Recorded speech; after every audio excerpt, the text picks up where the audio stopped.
Welcome to the Rocket Money Kickoff here tonight. Friday night college football from Charlotte, North Carolina. The 49ers getting set to take on the Mean Green in this American Conference matchup here at Jerry Richardson Stadium. The race in the American very tight right now here. Three teams still undefeated with Navy, USF, and Tulane. North Texas is right there along with Memphis. There's a lot of great football left to be played, and we welcome you here tonight for this matchup. Good to be with you, everyone. Mike Corey alongside Rainey and Golia, and you got a tale of two teams going in different directions right now, and a North Texas team that's trying to make some history this season. We saw those standings, and they can have a special year. You just got to keep on winning. And oh, by the way, offense #1 in the nation, 45 points a game, exciting. Charlotte, a lot of injuries. They just got to keep fighting. All right, let's take a look at tonight's Spotlight, brought to you by Rocket Money. Who we got here tonight, Rainey? Well, you know, Drew Mestemaker, the quarterback for North Texas, everyone talks about him, but he's got a ton of skill athletes around him.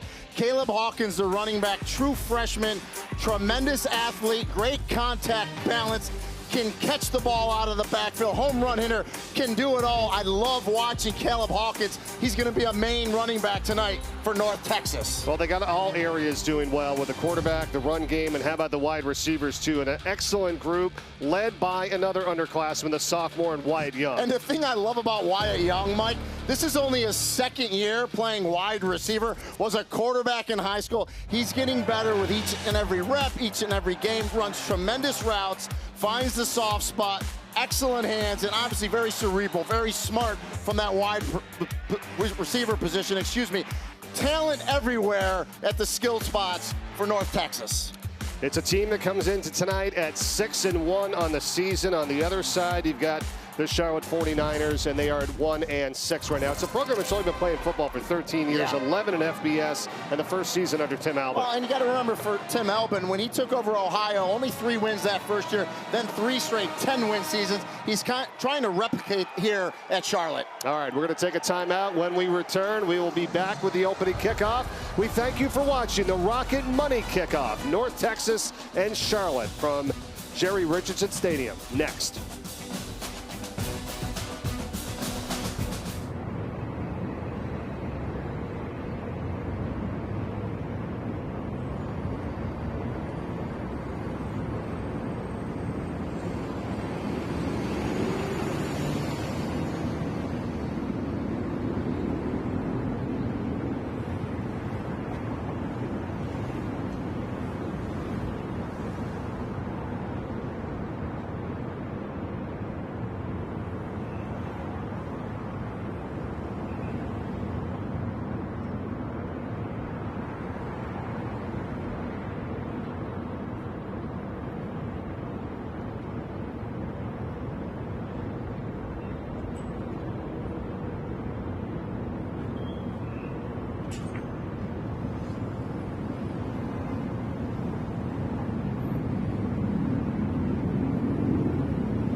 Welcome back to ESPN College Football Primetime, presented by Ram Trucks. And you're watching the American on ESPN. A couple weeks ago, big matchup, USF and North Texas. It was close for a while, Reedy, and then all of a sudden, USF blasting out 4 touchdowns in 3.5 minutes. Yeah, explosive. North Texas was in this game, but USF can score so quickly. Byron Brown, their all-everything quarterback, weapons galore. And everyone wants to talk about USF's offense, and rightfully so, but that defense is really good.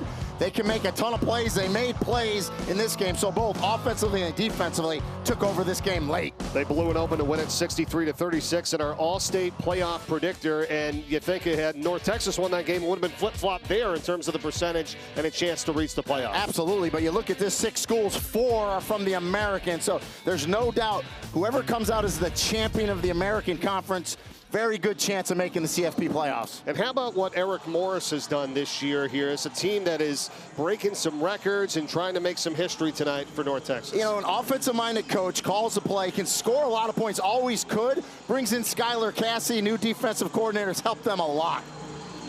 Tim Albin, as we said, his first season at Charlotte after those 20-plus years at Ohio, where they did such an amazing job with that program, along with Frank Solich back in the day. Got to rebuild it. A lot of injuries this year. How about 14 starters have been hurt for Charlotte this year? It's hard to overcome. They just got to play hard.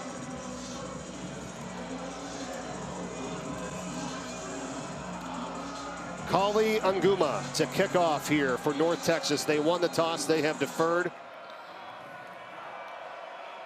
And Charlotte, a team that's had a lot of kickoff returns, unfortunately, this season, Rainey, as Derek Ely watches it go out of bounds. They've actually averaged 23 yards per return, which is second in the American, but now they'll have excellent field position as this kickoff goes out of bounds. Yeah, not what Eric Morris wanted to see, just an error by your kicker. You can't do that, so excellent field position for Charlotte to start this game. Matt Overton, our referee here tonight, and Grayson Loftus comes out for the 49ers. Remember, Connor Harrell hurt out for the year with a knee injury, the original starting quarterback, now the transfer from Duke, and Grayson Loftus. And he's an accurate pocket passer. He's thrown some interceptions this year that he wishes he could have back, but he can make all the throws. Big, strong quarterback is Loftus. Opening play from scrimmage for Charlotte as they hand it off to Jariel Cobb. And not much happening there as Davion Armstead makes the tackle for North Texas. So Cobb getting the start today, Rainey, and it's been real tough for the running backs for the 49ers. Well, you got to hold on to the ball first and foremost. Yep. Cobb's a true freshman, was playing in high school last year at this time. Mentally tough, they told us, and he's got excellent speed as well. Second down for Charlotte. Keeper, Loftus. Good room up the middle, and he dives close to the first down. Going to be about a yard and a half shy here, and 3rd and short coming up. Great read by Grayson Loftus there. Puts it in the belly, pulls it, and you saw that defensive end, Ethan Day, 90, come across his face. Excellent job by Loftus. Square the shoulders, get upfield. Now you're back on schedule here, 3rd and short.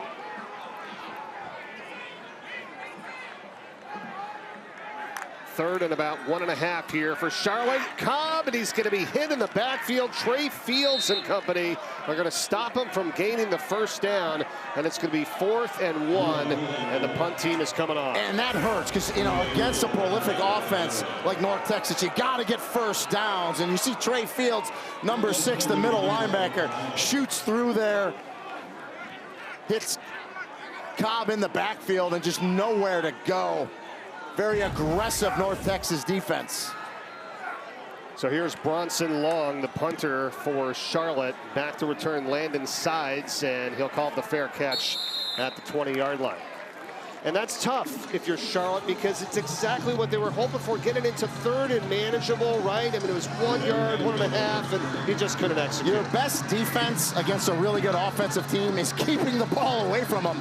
You get a chance to get a first down in the opening drive of the game, you got to take advantage of it. They couldn't do it there. Only 1 minute and 43 seconds off the clock, and the North Texas offense is on the field. And Drew Mestemaker, who you mentioned in the open, the redshirt freshman from Austin, Texas.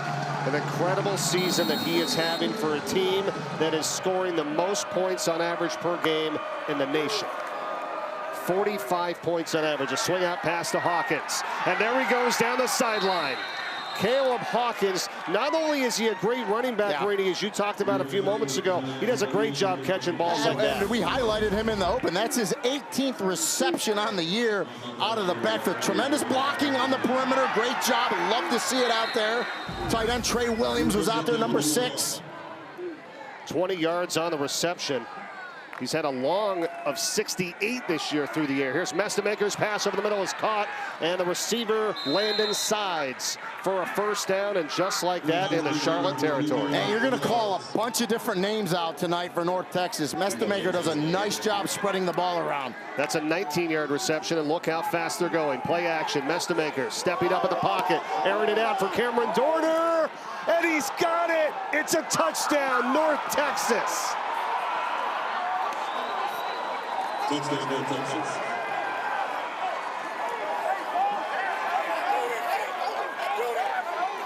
Wow, 41 yards. Yeah, Dorner, the former Division II player, that's really a one-handed catch. Outstanding. You know, Dwight Boodle, 11, was in pretty good coverage. A little hand fighting there, but great job by Dorner to locate the ball, come back, get that left arm in there, and make that catch.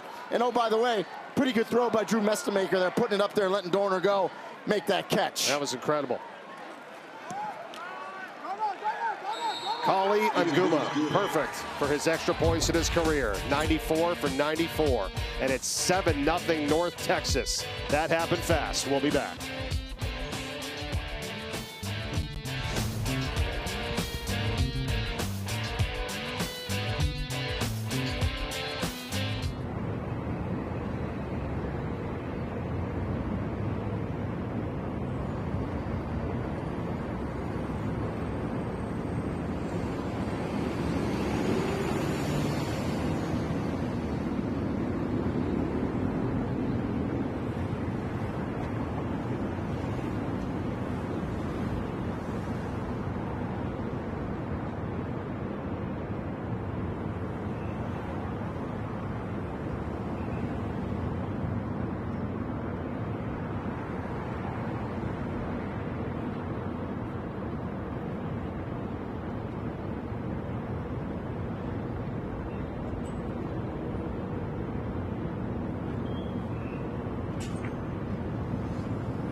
Welcome back. Big day here on Saturday. SEC on ABC. Triple header. Ole Miss in Oklahoma. Then you got Alabama, South Carolina. And how about Texas A&M?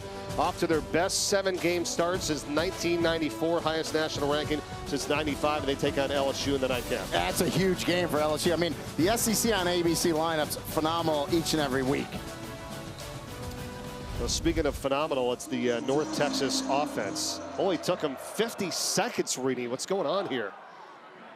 As this kickoff is going to be taken out here by Derek Ely. Ely with a little bit of a hole across the 30 and across the 35-yard line. Good job there on the return to set up Charlotte, but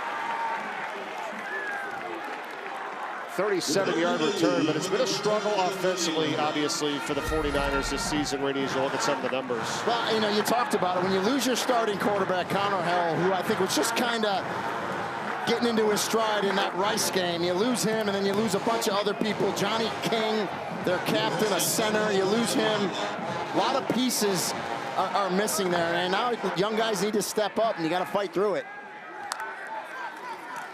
Loftus to the outside, Sean Brown. He's got it for a short pickup. Davion Armstead, another tackle for North Texas. And Sean Brown's one of those receivers. He's a veteran. He's been banged up. Healthy now, is a vertical threat, can make things happen. It's good to get him going early.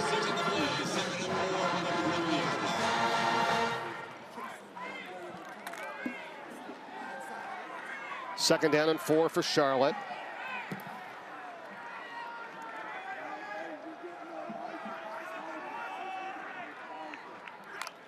Nicholas in motion. It's a fake to him. Loftus. And nobody home there. Trying to get it to Jake Young, the tight end. 3rd and 4 on the left. But just really good coverage on the back end by North Texas. Trey Fields, the linebacker, running with him. There was a DB over the top. Just nowhere really for Loftus to fit that ball in.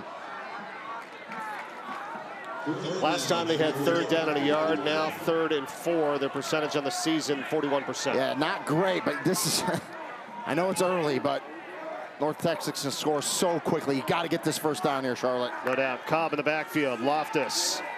3rd and 4 with time to the outside. The catch is made. First down by E.J. Mason. Yeah. Nice throw by Loftus. Mason's just going to run the out route. Good route. There was a cushion there. Loftus saw it, put it on him, and a much-needed first down for the 49ers. That's a gain of 11. 1st and 10 now from the North Texas 48.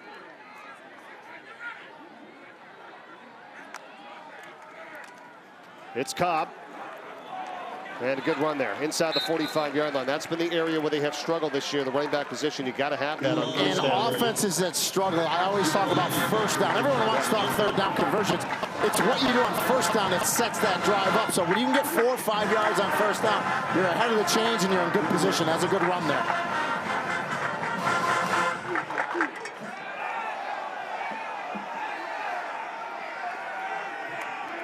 Second down now. Loftus pitches it out here to Cobb. Trying to get some blocks as he gets inside of the 40-yard line, and he's going to be about 1.5 yards shy again of a first down. So if there's an area that North Texas has to be a little bit better in, it's the rush defense, Reedy. Yep, giving up over 200 yards a game. You see it's 126th in the nation. That's been their bugaboo. You know, we talked to defensive coordinator Skylar Cassidy. I said our run fits need to be better. We need to get to our gaps. We'll see how they do tonight, but another chance for Charlotte to get another first down here. Yeah, second time they've already had 3rd and short. Didn't convert it the first time. 3rd and 1 now. Can they get this? Loftus taking a shot down the sideline. It's caught. What a catch by Sean Brown.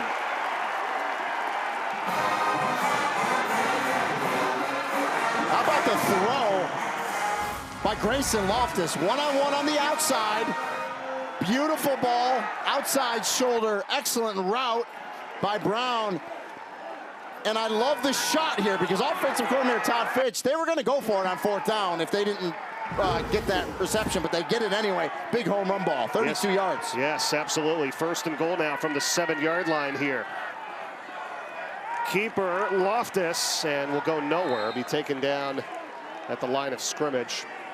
Yeah, I agree with you. That's what I was thinking. Yep. Okay, hey, if we don't get it, fine. 4th and 1, we're going for it. But maybe they got him off guard a little, right? What a great play. I think they did, right? I think they maybe might have been expecting a little run there instead. Get one-on-one on the outside, take a shot with it, and Brown makes a big catch. You gotta finish it off now if you're Charlotte. Well, you see it. 68% scoring in the red zone, one of the worst in the nation. So this would be huge for them and their confidence early on after giving up 7 points to North Texas in just 50 seconds.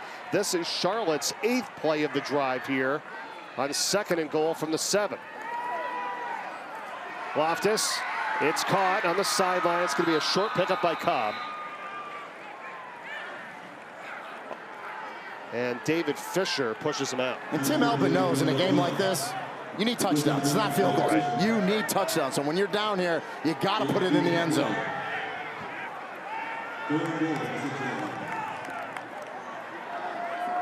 Well, what do you like here on 3rd and goal? 7-yard line. Yeah, Loftus is a pretty good athlete. I like maybe getting him outside of the pocket. He's got 3 receivers to the left. Give him a chance maybe to run the ball as well if the receiver's not there.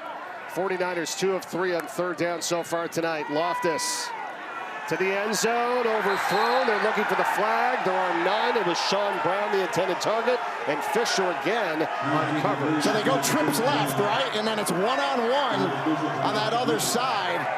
That's where they went. Try to go a little back shoulder to Sean Brown.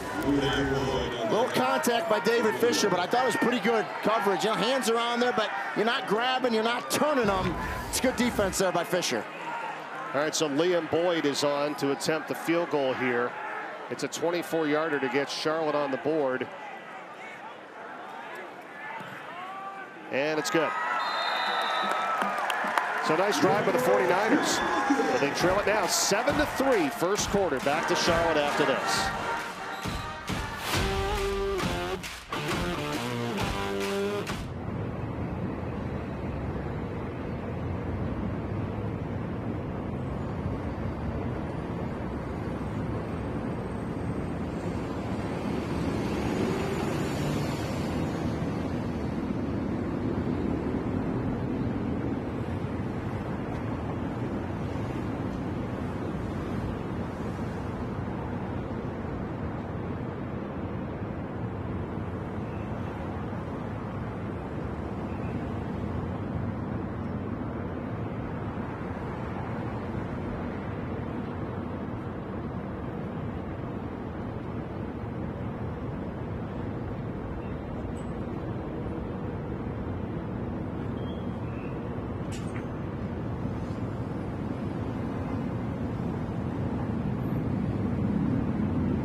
ESPN College Football Primetime is presented by Ram, official sponsor of the College Football Playoff. Welcome back to Charlotte. The last time that North Texas had the ball, the first time tonight, only took them 50 seconds for Indiana to get to the end zone. Well, there's a reason why you average 45 points a game, and you've scored more than 30 in every game this season, and, explosive 3 plays, 80 yards, 50 seconds. That's a pretty good start. All right, so we'll see if Charlotte can do a better job defensively here on the second offensive possession for North Texas. But speaking of offense, I thought they did a pretty good job. No, listen, obviously you want touchdowns, but you got to get points out of that drive they did. But, going back to North Texas, Mike, we talked to offensive coordinator Jordan Davis. I always ask points of emphasis, right? What you want your offense to do. Number one thing was start fast. I think 3 plays, 80 yards, 50 seconds, touchdown. That constitutes a fast start. Yeah, I think they're doing what they want so far. Back to return, you see Simeon Evans along with Dalton Carnes as Liam Boyd kicks off here for Charlotte. after a 10-play, 57-yard drive, capped off at a 24-yard field goal.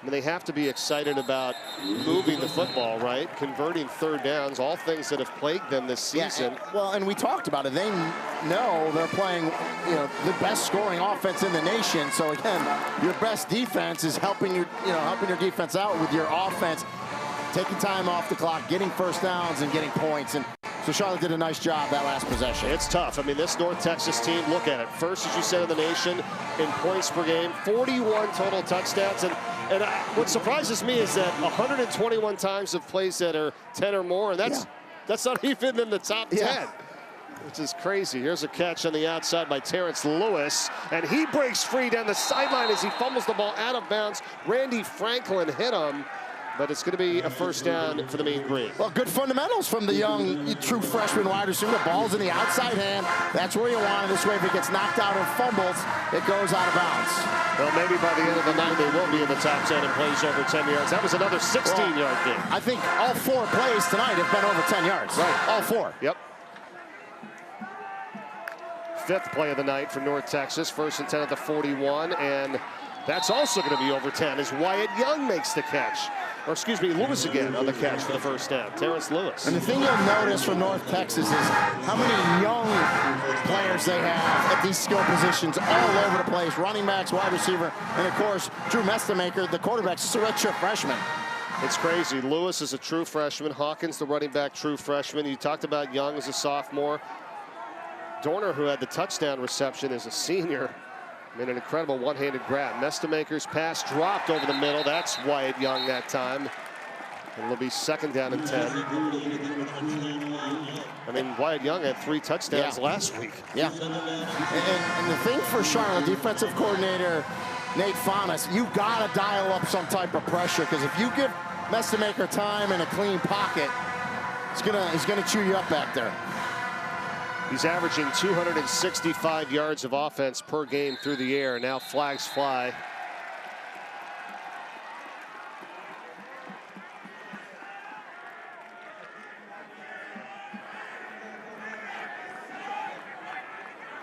Yeah, and that was Johnny Dixon, 54 for North Texas. He's one of their vocal leaders, very twitchy up there, been playing well. Just kind of rocked back there, started a little quick. So 2nd down after the penalty. And the give here is going to be Cobb or Hawkins, brought down by Shockley. Zion Shockley for Charlotte. The defense there, also Curtis Simpson. And 32 Curtis Simpson's one of those freshmen that they told us, listen, we're really banged up at the defensive line. We're going to be playing 4 freshmen up there in that rotation, and Curtis Simpson is one of them. And it's now 3rd down and 15 here for North Texas. From the 46, Mestemaker flushed out, running out of room. Oh, wide open man down the field. It's dropped by Lewis.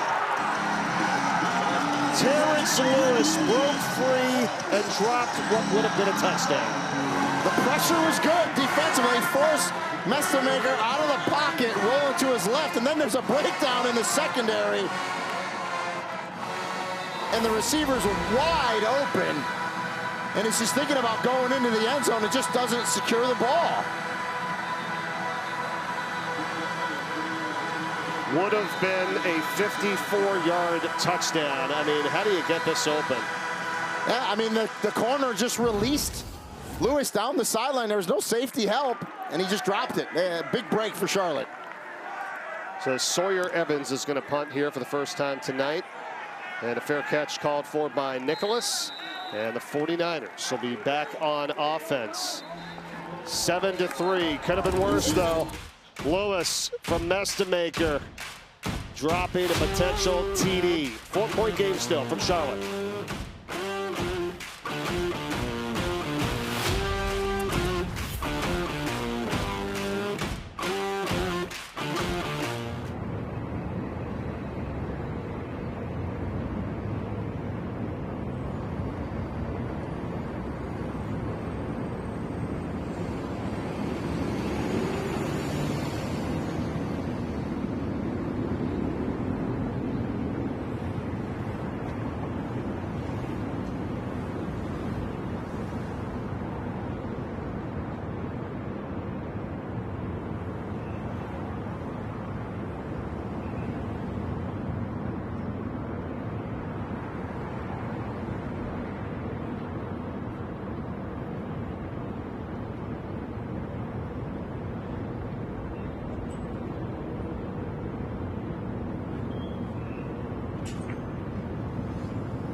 Welcome back to College Football Primetime, presented by Ram Trucks. North Texas by 4, but here's the last drive for Charlotte, where they converted 2 third downs on this last possession. Yeah, do it again. Nice job, right? Mixture of pass and run.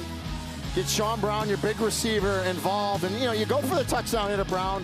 You don't get it, but you got to come out of there with some points, so you kick the field goal. 10-play drive, 57 yards, capped off by the 24-yard field goal. Now they have it 1st and 10 at their own 16. Get this drive going here, and this is Cobb. Ethan Day on the tackle for North Texas. We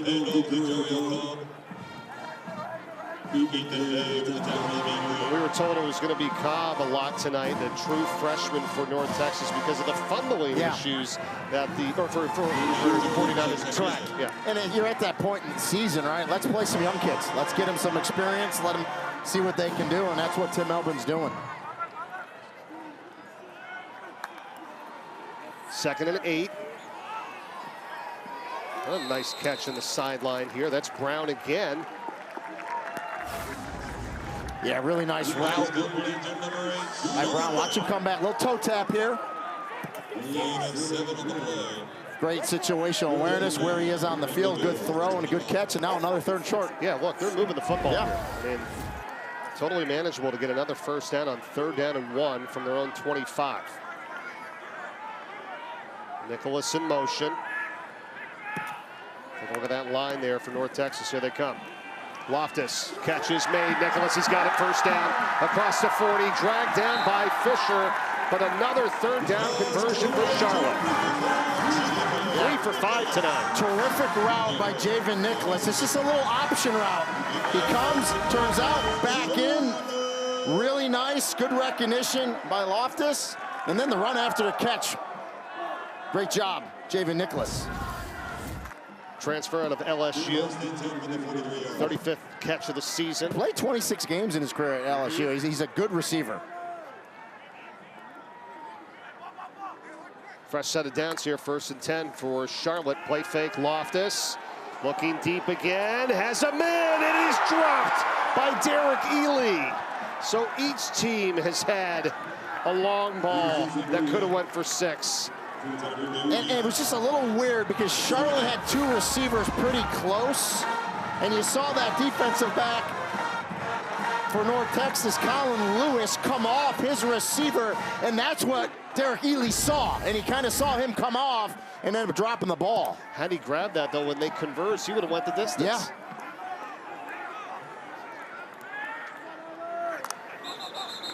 Before the play, timeout, Mean Green. We're going to need 2 drops tonight, 1 for each team, totaling over 100 yards, because one would have went for a 50-yard touchdown. That would have been a 40. Yeah. And when you're Charlotte and you're struggling, right, in a season, struggling to score, struggling to make big plays, the drops hurt you a lot more than they hurt North Texas. Right. But not a bad start here for Charlotte. I mean, this is their game plan coming in. Like you said, they had to keep their defense off the field. They've gotten a few 1st downs. They have moved the football. And one of the points that, they told the players is, listen, let's go out there, let's play. Let's weather the storm. Let's be mentally strong. And so you give up a touchdown in 3 plays, and you think, Charlotte's like, here we go again. No. They answered. They came back, got a field goal. They take advantage of the drop by North Texas. Now let's see if they can convert here. And now, obviously, they just had a big drop themselves.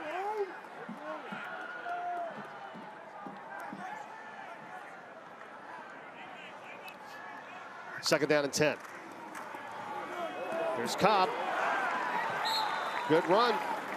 Todd Fitz, the offensive coordinator for Charlotte, and to add to what you said about weathering the storm, he also said that progress has been staggered individually by his team because of all the injuries. Like some guys making some headway, getting some time, and then somebody else is out. There just hasn't been the consistency. Super hard to get any consistency when that happens. You see Todd Fitz been coaching over 35 years, well-traveled.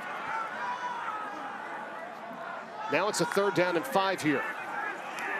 Loftus Catch is made by Nicholas, and a sliding grab for another first down. And, you know, Grayson Loftus shows you his arm strength, and he's also recognized the cushion that his receivers are getting on the outside. This is just a pitch and catch, big long throw by Loftus.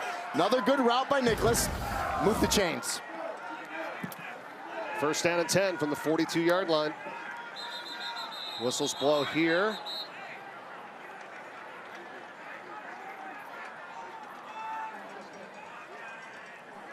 Yeah, false start. And those kill you, right? The unforced penalties, right? The false starts, and when you're moving, as a coach, those are killers.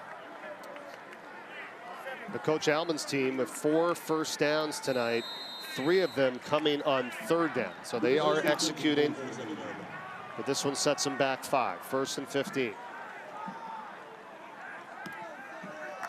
Gus McGee there is the tight end on the left side of the O-line, but Loftus rolls out, and the pass is behind Cobb, incomplete. So now this is where things, you know, start to get a little tougher, where Charlotte's probably felt like they've been in more often than not this year. Yeah. Second down and 15, you're off schedule. Well, and that's a play right there. It gets thrown behind the running back, Cobb. You got to make that catch here. It wouldn't be a big gain, but it gets you a little bit closer here on second down. See how aggressive they are here. Second down and 15. 4 receivers set.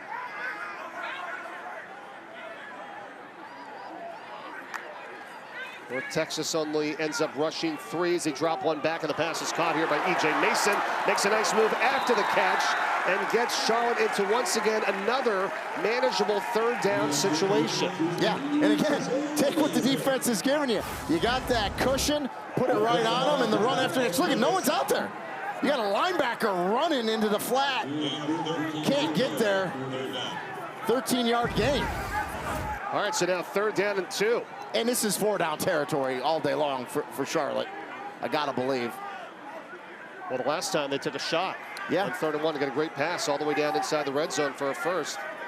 And now Charlotte subbed late, so now North Texas has the opportunity. And yeah, Charlotte's gonna have to take a timeout. Yeah, the play clock was down to 4. All right, so it's gonna be 3rd down and 2. How about Loftus? He's 4 of 5 on 3rd down tonight with 69 passing yards. This looks tremendous. like a totally different Charlotte team right now that we're watching, by the way. And they're quick passes, quick routes. I mean, the cushion has been big by North Texas. The receivers breaking those routes off, quick outs, some option routes. He's putting it on them. And to your point earlier, Mike, man, the 3rd down conversions has been excellent for Charlotte. What about what else we heard from Tim Alvin yesterday and how difficult it is, right? You know, coming in as a first year. I know nobody seems to get any time anymore, you know, but it's like, hey, man, it's his first season, a new staff, a lot of new players, and a lot of injuries. And we talked about it. 17 players hurt. 14 were starters at one point. 46 different players total have started. It's just hard. You know, you take over the first year. The roster retention's hard for these coaches because everyone jumps to the portal. A lot going against you. So far, not too bad here tonight. 3rd down and 2, 2:03 remaining first quarter. Loftus, it's a keeper, and he's hit and almost kind of spun forward with the tackle for the first down. Let's see if he's going to be a little bit shy as Evan Jackson made the tackle. And you said it, Rini, 4-down territory, and they're going to stay on the field. Yeah, and I think Wazlowski, the linebacker, was there as well, and they almost threw him forward, but he fought for it. But, yeah, there's no doubt. This is that tweener line, long field goal. Again, field goals aren't winning this game. Nope. You need to score touchdowns. You got to go for it here. All right, so here we go, 4th and 1. Nicholas in motion. Cobb in the backfield. 10th play of the drive again. Loftus, the pass is caught over the middle, and running right to the end zone for the touchdown is Nicholas.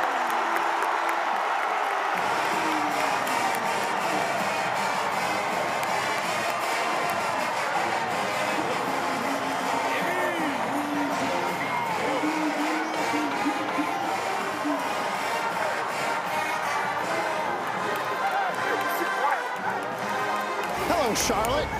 Look at those man-to-man coverage. Davion Armstead, number 2, was lined up on Javen Nicholas. He beats him off the line. He thinks he's gonna run an out route. Comes back inside, quick slant. The throw by Loftus, and what a touchdown by Charlotte. What Charlotte team is this? 10 plays, 84 yards, 442, and converting on 4th down for the touchdown, 33 yards to Nicholas. Love the play call, a little switch route, then an option as Nicholas goes out, back inside. Good throw by Loftus, and he takes it to the house.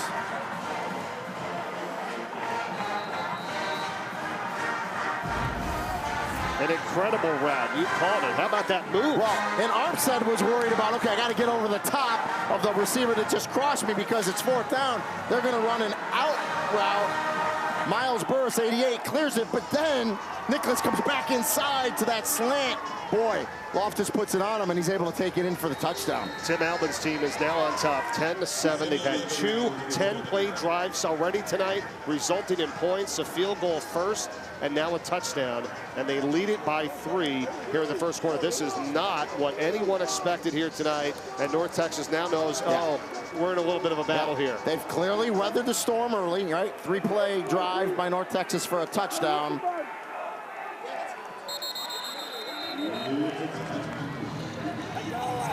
And we'll take a look at the all-22 of that last play.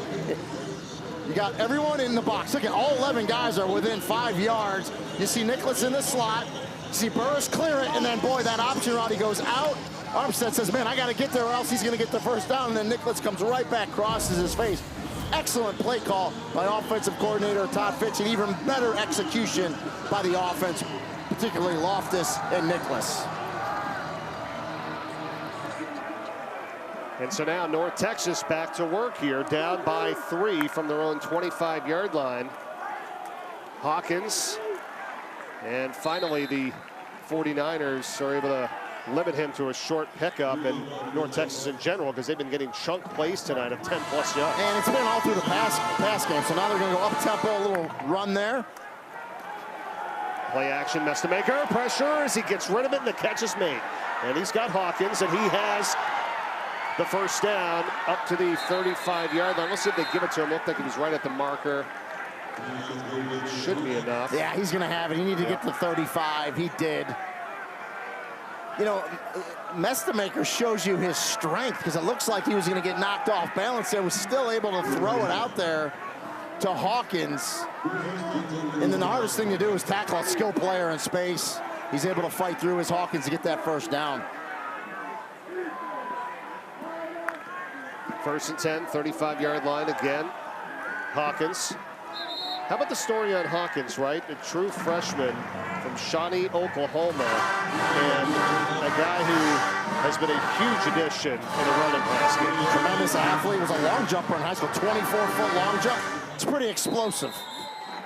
All right, Friday night, college football primetime here tonight from Charlotte. North Texas, huge favorite in this game, but it's the 49ers that are going to take a 10-7 lead into the second quarter when we return on this Friday night.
Welcome back to ESPN College Football Primetime, presented by Ram Trucks.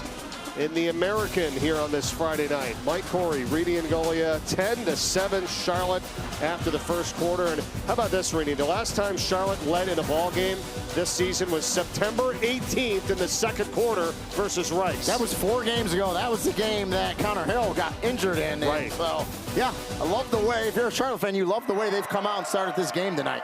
22 plays for Charlotte, 11 for North Texas here as Mestemaker is back to work for the Mean Green and has a first down across midfield, and the catch made that time by Dorner, who has the touchdown reception tonight. And if you're Charlotte, there's no doubt you saw UAB upset Memphis last week, right? Which no one thought that was going to happen. Big underdogs like Charlotte is tonight. So you just come out and play. You never know. Long way to go, though, but they start this game very nicely. Well, and North Texas is not going to get worried. There's no doubt as Sibley is in now. Kiefer Sibley, the running back, a sophomore, brought down by C.J. Clinkscales Jr. And they move fast here. They scored their touchdown in only 50 seconds. Now, Mestemaker's pass dropped by Young. That's the second time tonight. I know it was a little off timing there, but another drop. It's a second drop for Young. He usually catches those balls, and of course, the big drop from Lewis. Right, they've had 3 tonight. What do you do with the one hand? Yeah, and that's, you got, God gave you 2. Put that other one out there. I know it's behind you. Catch it, and you probably get that first down. Now you're 3rd and short here, but dare I say, 4-down territory here for North Texas as well. From the Charlotte 41-yard line, Young is in motion. Mestemaker to his direction. He makes the catch, and he's going to be tackled shy of the first. And that's Dylan Womack who makes the play, the true freshman for Charlotte, stopping what would have been a first down. And Dylan Womack, they told us about him. I had to write him on my chart, but they're going to go quick here on 4th down. And they're going to hand it off to Sibley, and he's going to have the first down. And Charlotte's saying no, but Kiefer Sibley, this is 4th game of the season, and a first down run for the Mean Green. And you got to be ready, right? They don't get it on 3rd, but they are fast to the line of scrimmage. That puts stress on the defense. They're able to run it and pick it up pretty easy. Something they practice, obviously, right? They're like, oh, no, they already knew about that, and they went and they got it. Now Hawkins is back in the backfield. And North Texas has a 1st and 10 from the Charlotte 37.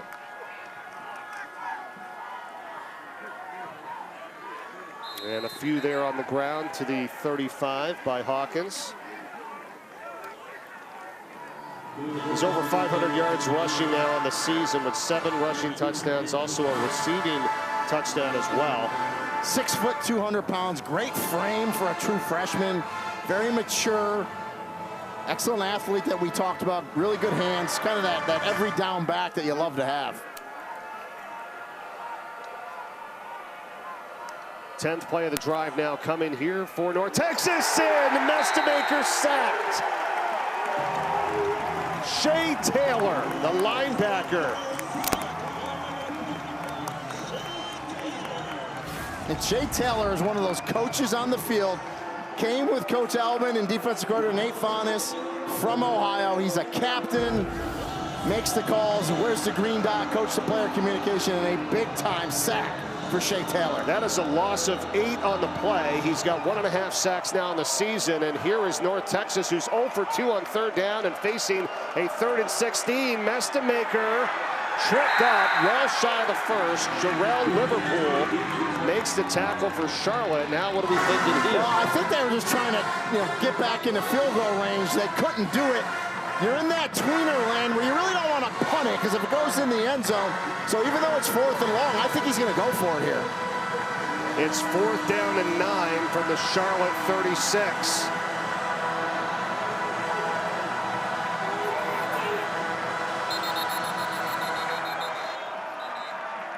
Timeout, Charlotte. We will return. 4th and 9, Mean Green after this.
Week 8 in the NFL started off with Sunday NFL Countdown. Sunday at 10 a.m. Eastern on ESPN and the app. All the stories, injuries, previews, and more right up until kickoff.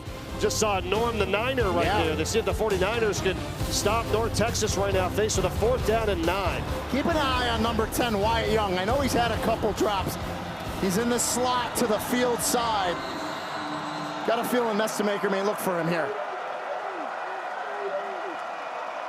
4th and 9, North Texas. Mestamaker pressure, throws it incomplete. Looking that time for Dorner, and they turn it over on downs, and it's Charlotte ball. And he actually had Dorner there. The timing was a little off. Looks like they could have possibly gotten it, but when it's 4th and 9, it's hard to get that timing right. Much different than like a 4th and 4. As you see Dorner come out of that break, Mestamaker had already released the ball, but that timing was off. But what a stand by the Charlotte defense. An incredible stand. I mean, that was a 12-play drive, Reedy, for North Texas, 39 yards in 4 minutes and 41 seconds, and they come up with nothing. And you see the first 3 drives to the 49ers here tonight. After being stalled, they got a field goal, they got a touchdown, and now what? They take a shot. Loftus going deep, looking for Nicholas. He has it. It's a touchdown, Javen Nicholas. Head zone.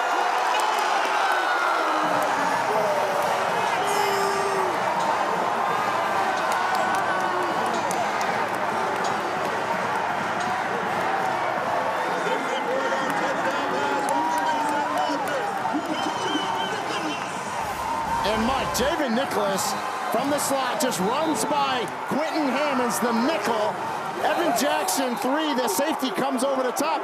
But I will take the speed of Javen Nicholas against the nickel and safety. He splits him with speed, and what a throw once again by Grayson Loftus. The previous long for a catch for Nicholas this year was 31. This one was 64 yards for the touchdown.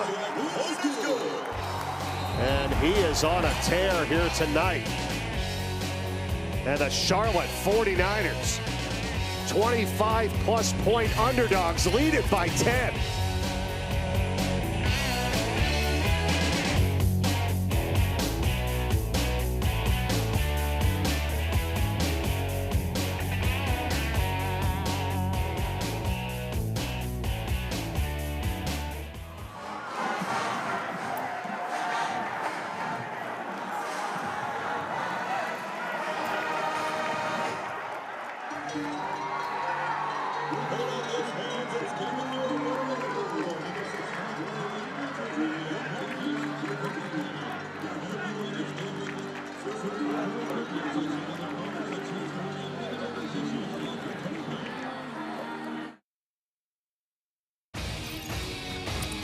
Introduce.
about what we've seen so far tonight. I mean, if you're a Charlotte fan, you're ecstatic right now. And, how big, going back to earlier in the game, that drop by Terrence Lewis from North Texas. If he catches that ball where he was wide open, they're up 14-0 in this game. He drops it. Instead, Charlotte gets momentum and comes back and now leads this thing 17-7. Correct. It would have been a 54-yard touchdown to make it 14-0. Instead, they punt. Charlotte gets a field goal. Then they get some stops, and then they get a touchdown, and then they just had another touchdown. I mean, let's see what happens here on the return first from Evans for North Texas. Still on his feet and across the 30-yard line. On the other side, Grayson Loftus, Reedy, the quarterback for Charlotte, his last 3 pass attempts, 3 for 3 for 110 yards and 2 touchdowns. Yeah, and he's got that gunslinger mentality. And listen, when the season hasn't gone your way and you're 1-6, let's go out there, let's throw it around, let's have some fun, let's go win a game, let's go upset a team. Yeah, they were actually working on his finger during the timeout there. It looks like got a little blood on it. Just kind of tough kid. I think he'll be fine. Yeah, look at his stats tonight. 10 of 14, 194, and the 2 TDs.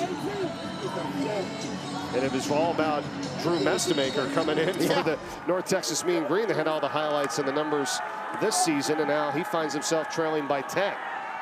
That pass is caught, and at the 45-yard line by Dorner for the first down. Gavin Shipman makes the tackle. And in all fairness, the Mestemaker early in this game, he's had a few drops. His receivers have dropped some balls on him. North Texas has now Dorner jumping over tacklers, gets another first down here. Jumped over Randy Franklin that time for Charlotte. And we talked about Dorner, played Division II Shepherd. They love this kid. You come from Division II, you get a little chip on your shoulder. He's athletic, can make catches, good hands. Love that type of player. First down and 10, 2 first down plays in a row here. Mestemaker, pressure, he's sacked again. It's the second time tonight. Reed Williford. Williford's like an Iron Man. Last year played 767 snaps for Charlotte. A leader of this team. He's been here a long time. And I love the fact that defensive coordinator Nate Vaughn has said, I'm going to dial up some pressure. And he told us, we're going to give Mestemaker different looks. He's still a young quarterback. We're going to blitz some. We're going to drop 8 some. We're going to try to change it up on him. Williford is the leading tackler on this team now as Mestemaker's pass over the middle is caught. He's got Dalton Carnes for the first down reception.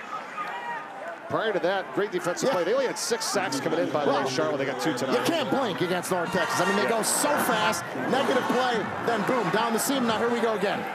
Right back to work. And once again, it is Carnes on the sideline, makes the first man miss inside the 10. He's going to set up first and goal. Womack makes the tackle, and that's how fast that North Texas can get back on the score. And they're going to go quick again. Dalton Carnes, good route, a lot of cushion, good throw by Mestemaker. And right there, they're on the ball. It's a 20-yard gain here. Keep it on the ground. Miles on the tackle here against Hawkins. That offensive line for North Texas isn't getting that push up front that they're normally accustomed to with Caleb Hawkins. Good job on a defensive front for Charlotte. Well, North Texas has been awesome inside the red zone as you see the numbers, but how about the way they have held Hawkins in check tonight? 5 carries, 13 yards for number 24 for the Mean Green. Second and goal here. Mestemaker to the end zone, overthrown. He wanted Young. Or Lewis that time. And that's a miss. He had him. Yep. They're on the outside. They run what's called a switch route. One receiver goes in, one goes out. If you're Mestemaker, again, still a young quarterback, just take an extra beat there, an extra count, and that's an easy touchdown pass, an easy pitch and catch. That was a miss there. Kiefer Sibley comes back into the backfield, 21 for the Mean Green, who are 0 for 3 on third down tonight. 4 of 7 is Charlotte. You would have felt like those numbers would have been flip-flop, but now it's third and goal here for North Texas. Movement. Illegal snap.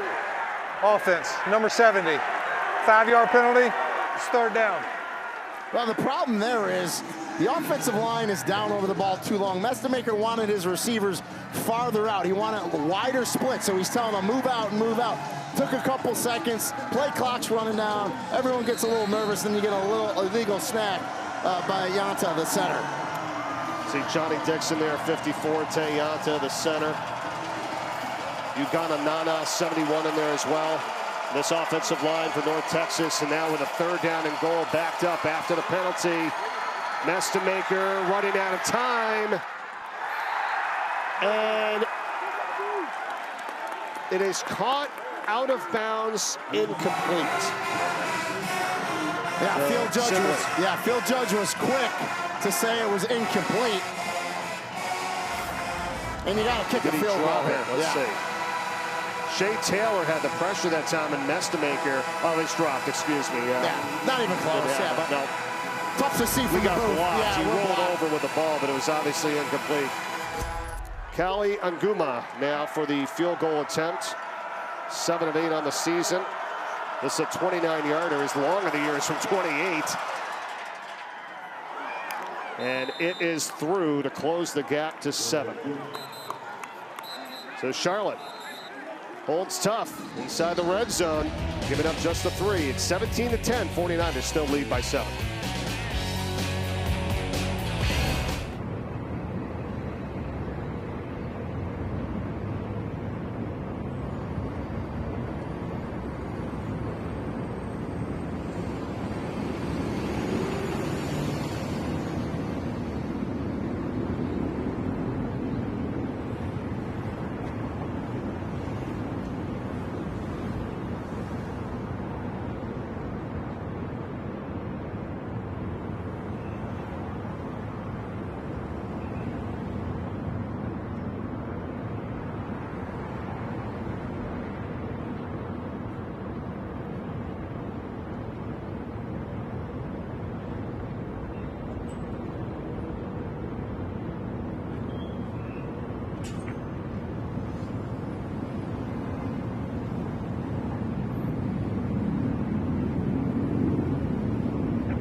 Monday Night Football, it's week 8. The Commanders and the Chiefs. Patrick Mahomes and company trying to get it done at home. And how about the guy who coached Patrick Mahomes when he was at Texas Tech? He was the offensive coordinator during his time there. Eric Morris, now the head coach for the Mean Green. Kind of like a quarterback whisperer, if you will. Yep. And Mahomes was good at Texas Tech. I don't think anyone realized how good he was going to be. You're right. Well, that's pretty incredible that he was there at that time and working with one of the all-time greats, Patrick Mahomes, from 2014 to 2016. I mean, how about it? Well, and Drew Mestemaker saying to Coach Morris, Can you give me a little what you gave Patrick Mahomes back at Texas Tech? I'll take a little bit of that. Sprinkle a little of that on me. That's the first 7 starts of the season with Eric Morris, the offensive coordinator when he was at Texas Tech with Mahomes, and now the head coach with Mestemaker. And Mestemaker, 17 touchdowns, coming into tonight, only the 3 interceptions, all in that game against South Florida. Against USF. But it's been Charlotte here tonight that is turning some heads here, and they hand it off to Nicholas, and why not? He's been the man tonight with a touchdown grab, and now that huge run where he's finally run out by Patrick Smith-Young. But a big game for Charlotte. That's like an inside counter buck play, we used to call that back in the 80s in Pop Warner, right? You got all the movement going right, and then you have the receiver Nicholas come back underneath for that handoff. I mean, everybody is completely blowing away numbers that they've had all season long. I mean, Nicholas had 3 rushes for 8 total yards. Then he just rips off 20 here on that one right now. Loftus, and the pass dropped, incomplete. Miles Burris had it for the moment, but incomplete. And really, the offensive line for Charlotte, who's kind of banged up, right? They've been banged up all year, losing guys. Nice job in this game thus far, giving Grayson Loftus time to throw. And then a lot of those pass plays have been on-time, quick deliveries. Second down.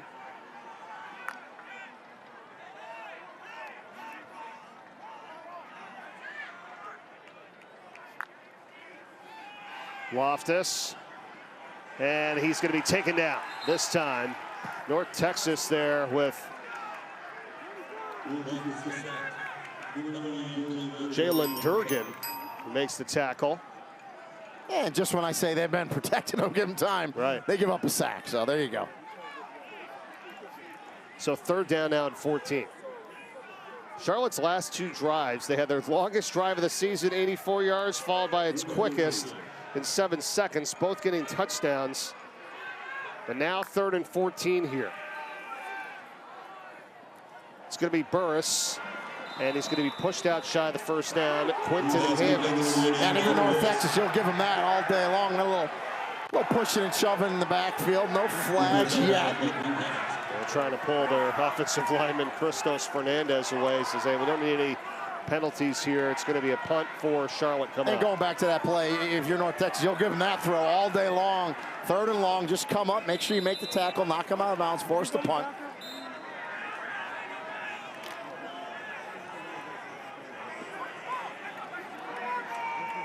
Bronson Long here to kick. Landon Sides back to return there. 22 for North Texas.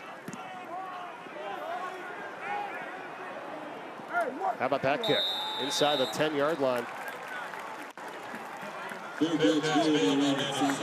Fans for 20 years, Allstate has celebrated every field goal and extra point made at participating universities by donating to the university's athletic scholarship fund, supporting all student athletes. Thank you, Allstate. Fun one here tonight on this Friday night in Charlotte. Great to be back with you as always, Rady. And it's a 7-point lead here for the 49ers. And a little surprising, right? Because Charlotte comes to this game, again, a lot of injuries, beat up, big underdogs, and they've come out and played really well in this first half.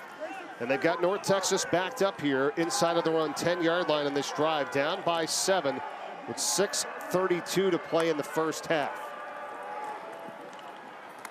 And they're going to give it on the ground here. And it's going to be Hawkins.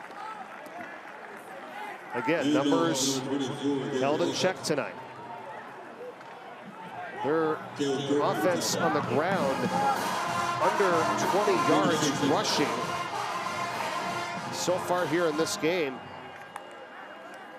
2nd and 5, pressure, Mestemaker, the pass is caught, and he's got Sides, and he's got room across the 40, still on his feet, midfield, cuts it back, Landon Sides. And he's tripped up and finally brought down out of bounds at the 25 by Cary Grant. And just a little crossing route. Charlotte almost gets to Drew Mestemaker. Curtis Simpson, 32, doesn't. Then he hits Sides, makes the guy miss, and then out the back end he goes. A huge pickup for North Texas. Such a deflating play. They're inside of their own 10-yard line, and they give up 60 yards to Sides. The longest play by North Texas here tonight. Mestemaker already is at 253 passing yards. Ridiculous here. Here's Hawkins, bumps out and gets away from tacklers and has a first down. Caleb Curtin finally with a tackle for Charlotte, and it's 1st and goal. Talked about that contact balance for Caleb Hawkins going through the hole there. Gets hit, you think, all right, he's gonna get tackled, 2-3 yard game. Balance, bounces it, squares the shoulder, and as you said, 1st and goal. 17-yard pickup.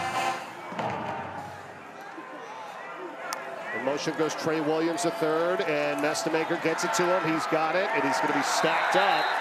Good tackle there by Dwight Boodle, the second. Trey Williams is one of those hybrid type tight ends. 6'3", 229, can run, but good defense there by Boodle to come up and make that tackle. Hawkins stays in the backfield. 3 receivers set here on 2nd and goal for North Texas. Trying to tie this game up. Mestemaker. Incomplete. Maybe a little bit of a miscommunication there. Yeah, Closest player was C.J. Clinkscales, who had a chance for Charlotte. I would say more than a little bit of a miscommunication. Yeah. He thought the receiver was going to break out, and it was Wyatt Young just kind of sitting there, doesn't break out, and it goes incomplete. So this Charlotte defense is bent and not great. Can they do it once again? Yeah, that's going to be huge here if they hold them again. Now they're going to bring in 2 backs. It's going to be Sibley and Hawkins here for North Texas to the left and right of Mestemaker on 3rd and goal. Mestemaker, and he flips it to Hawkins, and he's in for the touchdown. That's a great play right there. They're a point away from tying it up. Yeah, that's the old shovel pass, right? Hawkins comes underneath. You let that aggressive defensive line come upfield. Boom, shovel it right underneath. Excellent job. Good blocking, good push that time by North Texas. And then you give it to your big 200-pound back. Take it in for the score. That's a great read right there. Yeah. Great call. Jordan Davis, offensive coordinator. Eric Morris calls the plays, you know, kind of an offensive savant as the head coach. But a group that's worked together nicely over the years. Davis and Morris have known each other for a while. And been together a long time, as you said, Mike. I like the call. And you do this against aggressive defensive fronts. You saw 32, Curtis Simpson, come upfield. You let him come up hard. And then you shovel pass, you come right back off his butt underneath, and then you get good push by that offensive line. You got a 200-pound back that's going to be able to square his shoulders and not get stopped. That's an excellent play drive. I mean, 6 plays, 91 yards, 2 minutes and 18 seconds. Now North Texas feeling a little better about themselves. Yeah, no doubt. I mean, they could score in a variety of ways. And, you know, 91-yard drive, I mean, from starting inside of their own 10-yard line. They got that huge 60-yard pass play, so.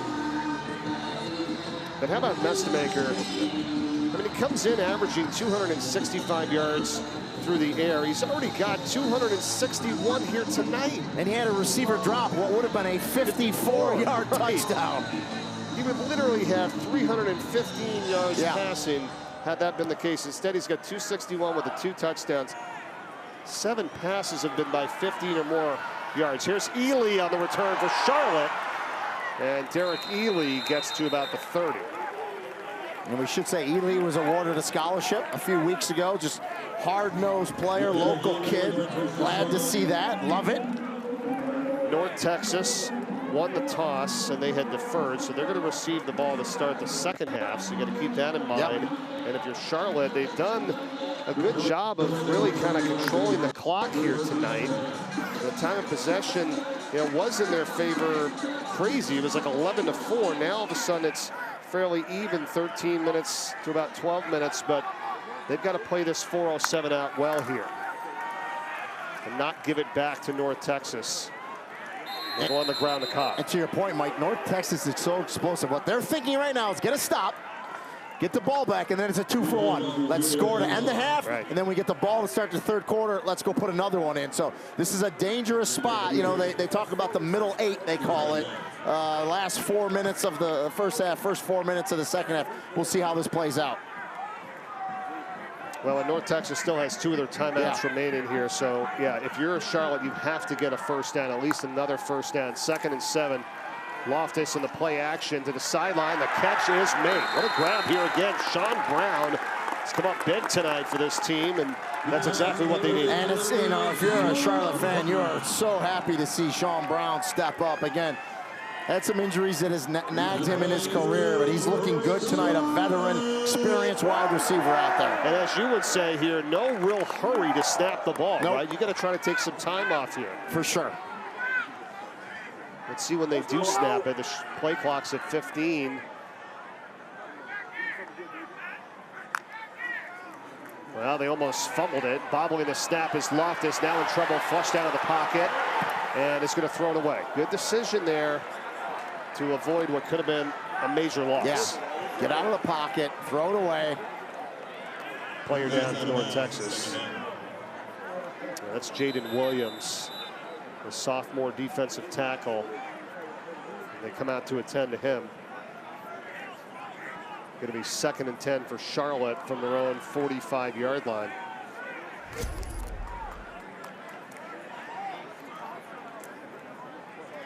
Looks like an entirely different Charlotte team here tonight. Great game. Yeah. Back and forth. Now with 2:46 to go, can they use the clock? Can they get some points? Can they not get it back to North Texas? If you're Tim Melvin, what you're thinking right now is obviously you want to go down a score and take the lead at halftime, but at the very least, get into the house 17-17 right in this game. You know, don't give anything to North Texas where they get really big momentum going in at half. I'll say this, for the road games for North Texas this season, that's good to see Williams get up. They've been in some fights. They've had to go to overtime in both of their road games this year. At Western Michigan in the 2nd game of the season, they won 33-30. Then they were at Army, 4th game of the year, 45-38 in overtime. This is only their 3rd road game of the season, and they were in a tie ball game here in the first half. I think everybody thought that they were going to be up by like 21 points or something in the first half. That's not the case here, and it's been a really tight first half. Yeah, and you have to. You know, it's cliche, but it's one game at a time. You can't look ahead. They got Navy next week. You got to flush that. It's all about Charlotte tonight. The previous play is under review for a potential targeting. Oh, okay. Let's see what they are going to look at here. Called down from the booth. Yeah, the booth had a lot of time to look at that play with the injury to Jaden Williams, so we'll see. I'll say this with Charlotte, you know, they have gained confidence, right, from this first half, the way they played. So you know what it's like, right, Randy, when you go up against a team you know you should beat, and you allow them to hang around, and they gain confidence, and they make plays. You find yourself in this type of a ball game throughout. Exactly what UAB did last week to Memphis. And, you know, Tim Melvin's the type of coach, a fighter. And, you know, players take on the personality of your coach. So you know they're not giving up on this season. They're going to play hard. For sure. Okay, so they're looking for a blindside block here on the targeting. And I think it's Dallas Shirley, the center, number 70, on a crackback. Right there on the left side of the screen, is that what you... Yeah, and to me, it's not, what I saw, that's not targeting. His head was up. All right, so there you go, 70, right there on the right side of your screen now. So let me let the viewers know this. A blindside block, that defender is considered defenseless.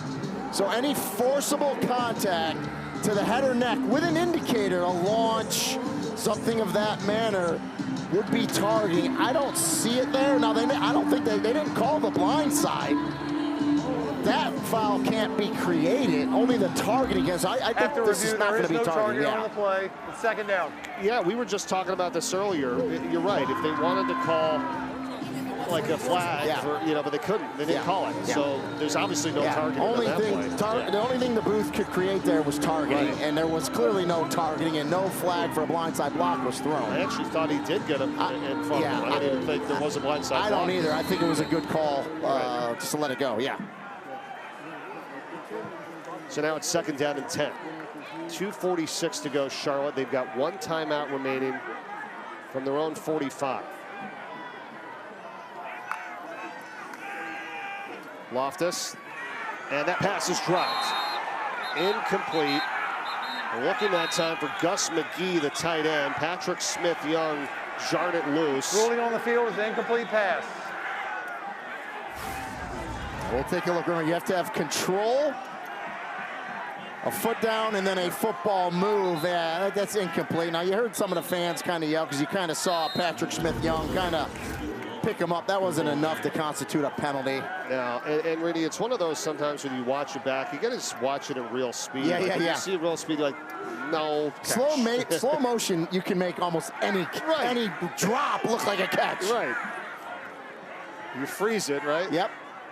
3rd and 10. This is a big play here for Charlotte late in this first half. Loftus.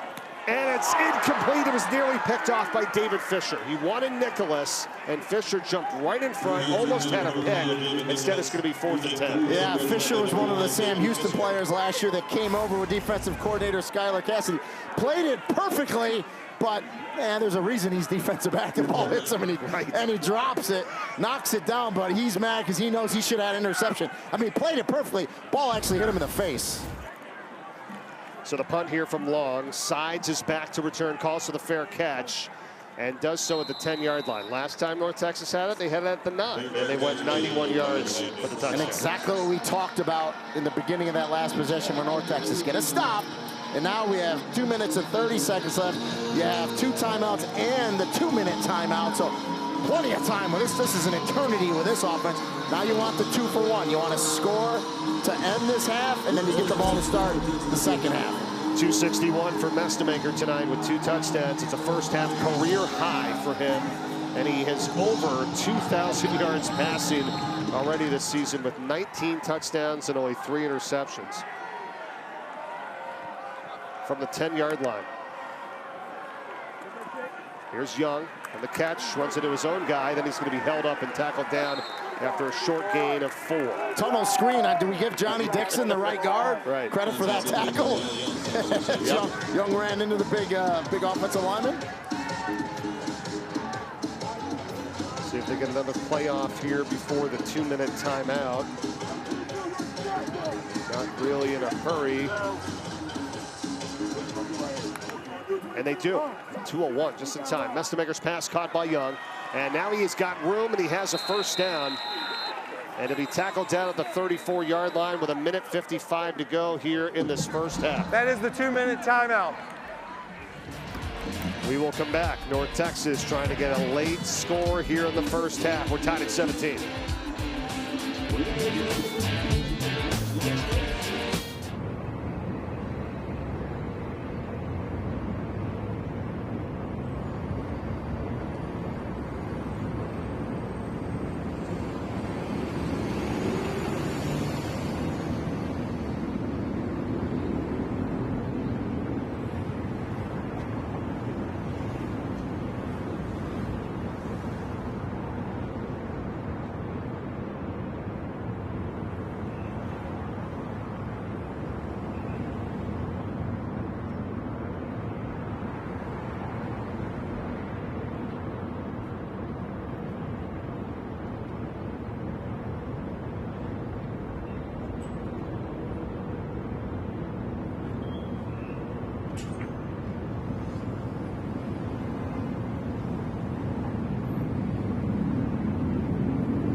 Thanks very much. We appreciate it. Great one going on right now. 17 all with 1:55 to play.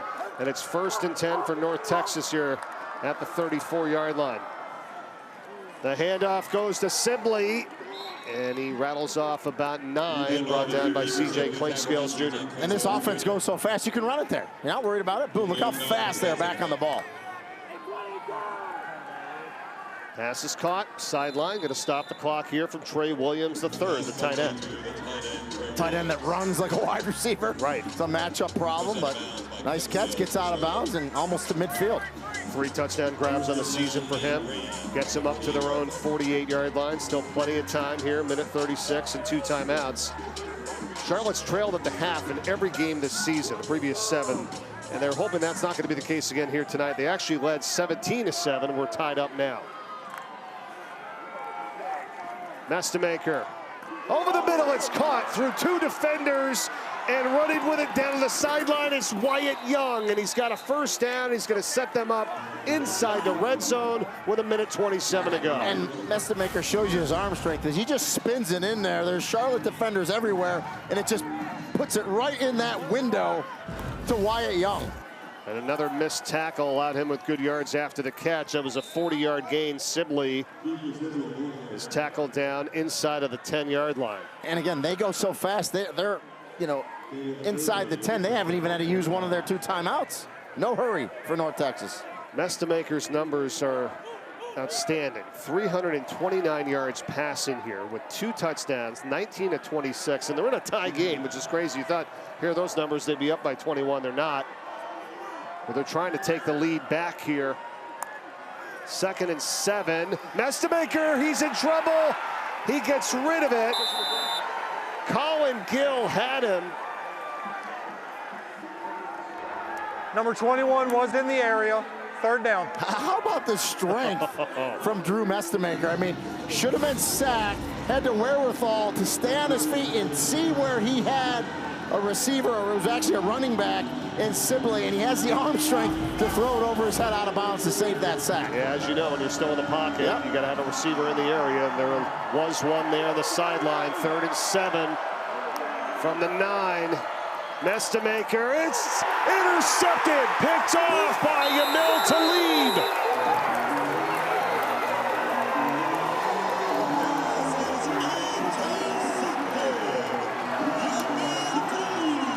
The nephew of the great Akeem Talib in the NFL. And Yamil, the redshirt freshman out of Oklahoma State, picks it off. That's the first turnover of the game tonight by either team. And Talib's been playing good this season. Well, he just made a great play. Nestamaker wants to go back shoulder to the receiver at the front pylon. And Talib goes up and makes a tremendous interception. Took me a second because, as you had said earlier, during like a timeout, there's green everywhere here tonight, right? And all of a sudden I was like, wait a minute, it's intercepted. Yeah. He's got it. So Charlotte does the job that they were hoping to do and not give up any more points, as you said here, late in this first half. But 43 seconds remaining here. And they hand it off to Cobb, and he gets across the 20-yard line for a first down. Yeah, Jerry L. Cobb's a really good-looking true freshman. We talk about Hawkins for North Texas. Cobb's pretty good for Charlotte. Motion man is Nicholas. Once again here, it goes to Cobb. Gets up to the 30-yard line. And clock is running. And you're wondering, why Charlotte running? You don't want to make any mistakes. We talked about earlier. Just get into the half, 17-17. If a running back can break it, great. But more times than not, you make a catastrophic error. I know there's some boos out there. What are they booing about? I understand what Tim Albin did right here. Oh, I agree with you, Rainey. There's no reason to force it. It's 17 all. You're in the ball game, and it's going to be a fun second half. Time now for the halftime report. Let's get you back to the studio. Zubin and EJ, guys, it's all you.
Welcome back to ESPN College Football Primetime, presented by Ram Trucks.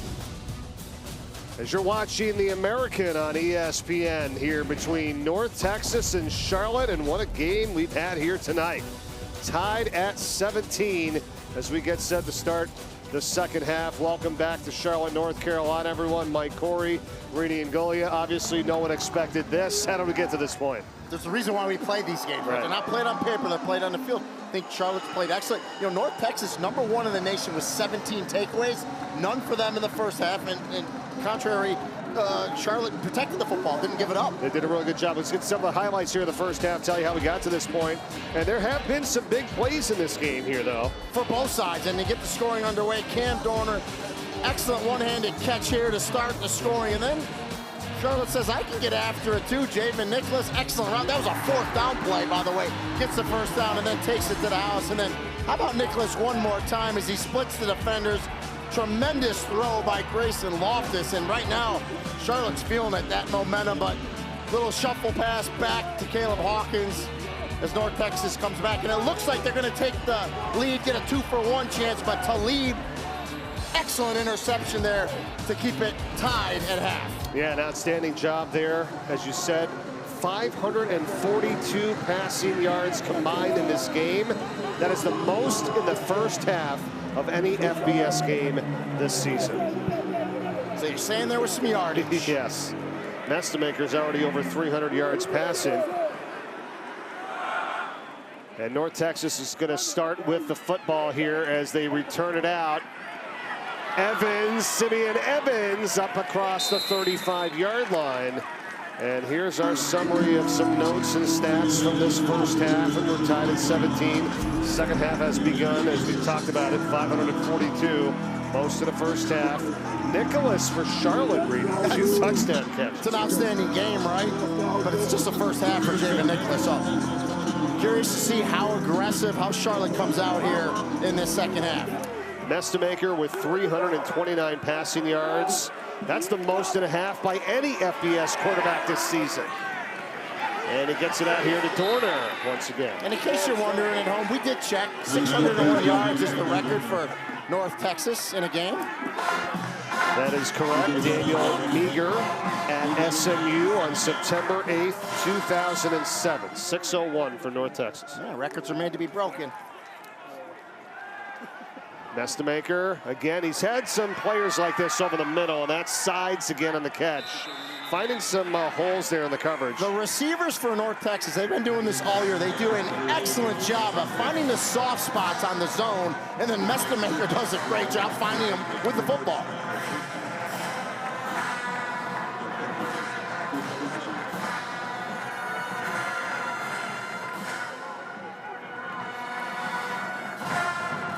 .407 total yards already for the Mean Green. First down and 10 in Charlotte territory from the 37. Second half just underway.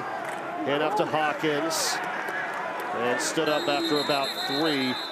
The thing with North Texas in this game, their average drive starting field position has been their own 21-yard line. And they came into this game, Randy, with 9 drives this season beginning inside of the opponent's red zone. As Mestemaker's pass is caught by Trey Williams for another first down. And that's because of all the takeaways. The takeaways, yes. They've gotten 17 takeaways, #1 in the nation, and they've gotten good field position in their offense. Haven't done it tonight, but right. I just feel like coming out in the second half, this offense looks a little bit more in sync right away here to start this third quarter. It's Trey Williams once again, the hybrid tight end that, again, is just a matchup nightmare for defenses.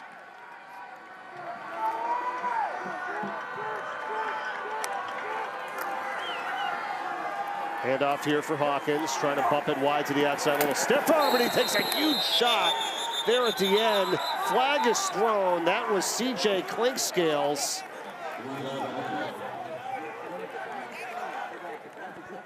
Flag is back at the 20 in the middle of the field. Offense, number 76, 10-yard penalty, first down. So Desmond McGee with the hold. Let's listen to this.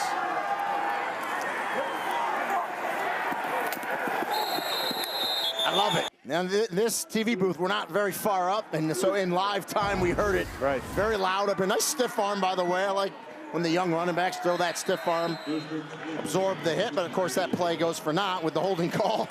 Back him up. That's a big penalty. I mean, it was, you know, Charlotte making the defensive play at the end of the first half to stop them from getting any points. Now you put yourself in a 1st and 20 here. Yeah, but if any team can overcome a 1st and long, it's North Texas. Nestemaker looking left, the 3 receivers, nobody there. He's going to take off here. And a good run. He gets hit. He fumbles the football. It's out. And Charlotte has recovered. Colin Gill's got it. Second turnover tonight by Nestemaker. He throws the interception, and then he fumbles, and it's 49er football. You know, when you're a quarterback and you're in open space like that, especially a bigger quarterback, 6'4", get your yardage and get down. You avoid taking a hit, and you avoid turning the ball over. He's got good ball security, but you see the job by Colin Gill, number 3, comes in, rakes the ball out, and gets the takeaway. How about literally ripping it away and holding on to it right there? Look at that play. That's the true word of a strip right there. That is the second time that Charlotte has really made a play to prevent the touchdown or any points for North Texas. The end of the half and right there to start the second half. So if you're North Texas, you're thinking, all right, we're going to get that touchdown. The 2 for 1. They get 2 turnovers instead. Well, you asked what one of the biggest differences. Coming into this game, Charlotte -10 turnover ratio. North Texas +9, and only 2 turnovers by North Texas today already. It's exactly the opposite in this game here. 2nd down and 8. Loftus has a man. It is caught with Nicholas, and what a game he's had tonight. Already 2 touchdowns and over 150 yards receiving in this game. And I mean, how big is the Charlotte defense come up getting those takeaways in the red zone, and then again, they're believing, offense comes back on the field, and you know, we talk about Nestemaker's game. Grayson Loftus is having a heck of a game as well. He really is. That's a gain of 19 yards in the play, and Loftus is 13 of 21 for 232 yards and 2 touchdowns himself. Motion man is Mason. Play fake again, Loftus over the middle again. He's got Nicholas in stride down the sideline, and Javen Nicholas. 1st down, Charlotte. And if I'm defensive coordinator Skylar Cassidy for North Texas, your defensive backs better find number 5, Javen Nicholas. That's a 42-yard gain. He is crushing them so far tonight.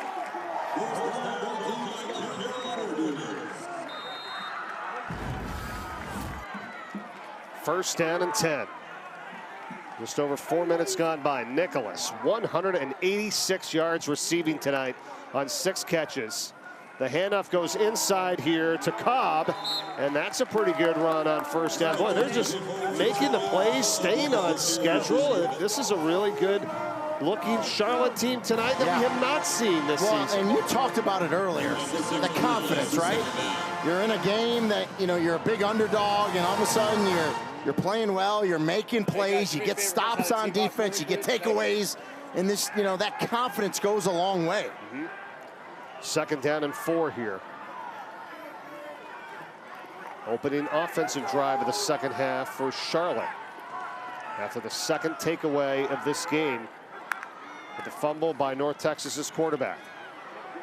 Back to Cobb, and he's got the 1st down. And I like the play call. You go 12 personnel, 1 back, 2 tight ends. You put 86 Connor Adair, tight end, in the backfield like an old school fullback to lead up there, and 2 run plays, 1st down. It's 1st and goal here for Charlotte. They were leading 17-7. Gave up 10 points to this game to be tied at 17. And now they've got a chance to regain the lead here.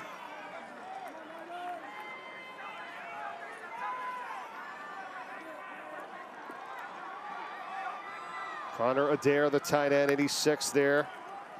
Cobb the back, gets the call, gets inside the 5, being pushed forward to the 3. And they're feeding Cobb, and I love it. 3 straight carries for the young running back. And, as a running back, when you get inserted into the lineup, you want it. You're like, coach, feed me, and he's getting stronger and looks better with each and every carry. You know what it is, too? When you think about North Texas, all the talk is on their true freshman, Caleb Hawkins, and then here's Jariel Cobb, who's also a true freshman, says, oh, yeah, well, let me just show you what I can do. What about me? Right. And he's getting his opportunity tonight. Last game, 9 carries for just 21 yards. Tonight, 12 carries, 56 yards, and it's 2nd and goal from the 3 for Charlotte. Fake to Cobb, the pass incomplete. One of the tight end, Adair that time. And they had it. It was a great play call. Again, you always hear me say for quarterbacks, sometimes you know it's there. You get a little excited. Just, I know you got a defender in your face. Just take one more beat, one more count, and put that throw on your big tight end Adair, and you got an easy touchdown. Yeah. Easier said than done. I get it, but it was Quentin Hammonds on coverage, and I know he wanted to get it past him, but he was well behind there that time. So now 3rd and goal. First play with no Cobb on this drive. Jake Davids has come in now. In motion goes Jake Young, the tight end. Loftus, pressure in his face, up in the air, it's incomplete, and it was nearly picked off in the end zone by Patrick Smith-Young. Bryson Hayes had the QB pressure that time on Loftus. And probably should have been intercepted by Patrick Smith-Young, and that's been a difference in this game, right? No takeaways. This defense has been making those plays. We saw an interception dropped earlier in the game, too, by North Texas.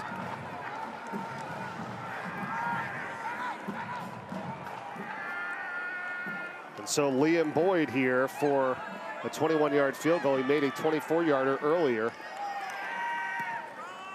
And Charlotte is back on top. So they get the strip fumble. Colin Gill, the Charlotte defense, helps lead to 3 points for the Niners on offense, and they lead at 20-17.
SEC all day on ABC.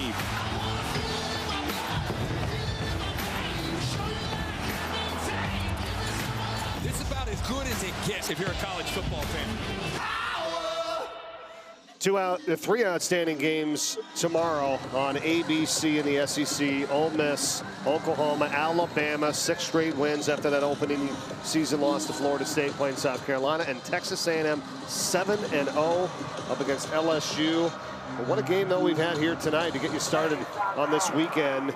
Eric Morris, head coach on the left, Tim Albin for Charlotte on the right, and the 49ers lead it 20-17 here, Rini, with 8:19 to play in the third quarter. Yeah, and again, the defense is bending a little bit, obviously giving up a lot of yards, but they're getting stops, getting some takeaways, and offense is playing with confidence. You said it, a drop ball earlier for a 54-yard touchdown. Would have been a 54-yard score. Would have been 14-0 Mean Green. That didn't happen.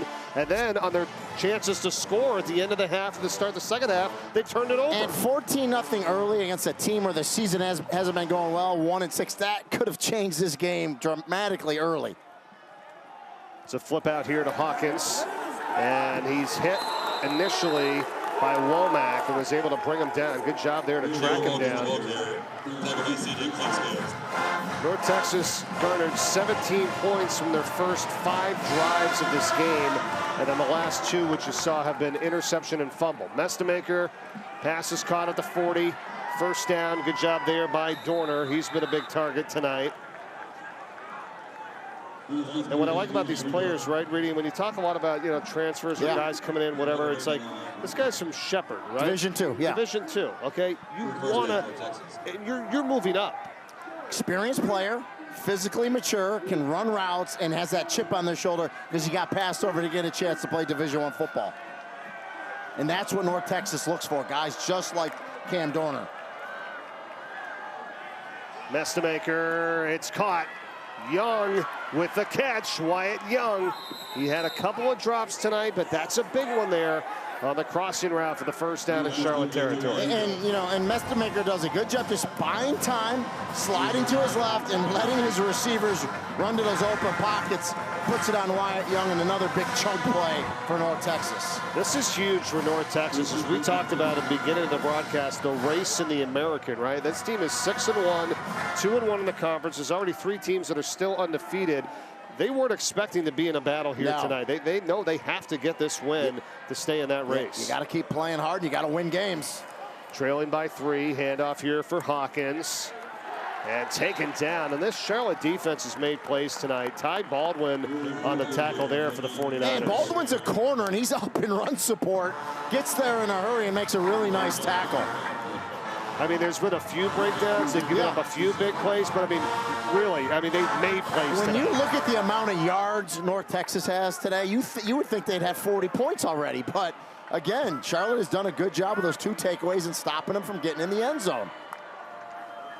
Mestemaker play fake, and Charlotte's there for it. The pass is caught. He's got Williams, breaks a tackle, goes down the sideline, and he gets hit right at the goal line and does not get the touchdown thanks to Colin Gill. So Gill, who just had the fumble recovery and then saves a touchdown there on the tackle, they gained 30 yards, however. You thought Trey Williams was going to walk in, but an excellent tackle. But here we go with pace. Handoff, speaking of walking in for the touchdown, it is Sibley, and North Texas has the lead. And now that we can catch our breath, go back to the play before with Trey Williams. We've said it multiple times as we take another look at the touchdown. Good blocking up front. Sibley walks in with it. But Trey Williams, a tight end that's 230, but runs more like a wide receiver. He's a matchup problem. Just a crossing route, makes the catch, makes a guy miss, and then down the sideline he goes. There's been a couple of times tonight that Charlotte has missed open field tackles that have cost them. That was one of them. 6 plays, 75 yards, and the touchdown run. It took him just 2 minutes and 26 seconds. Here's that long play you're talking about with Williams. The matchup nightmare. Trey Williams, that tight end, 30-yard play down to the 1. Sibley finishes it off. North Texas finally leads this one, 24-20 in Charlotte.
The college football playoff begins December 19th and concludes with the national championship January 19th on ESPN.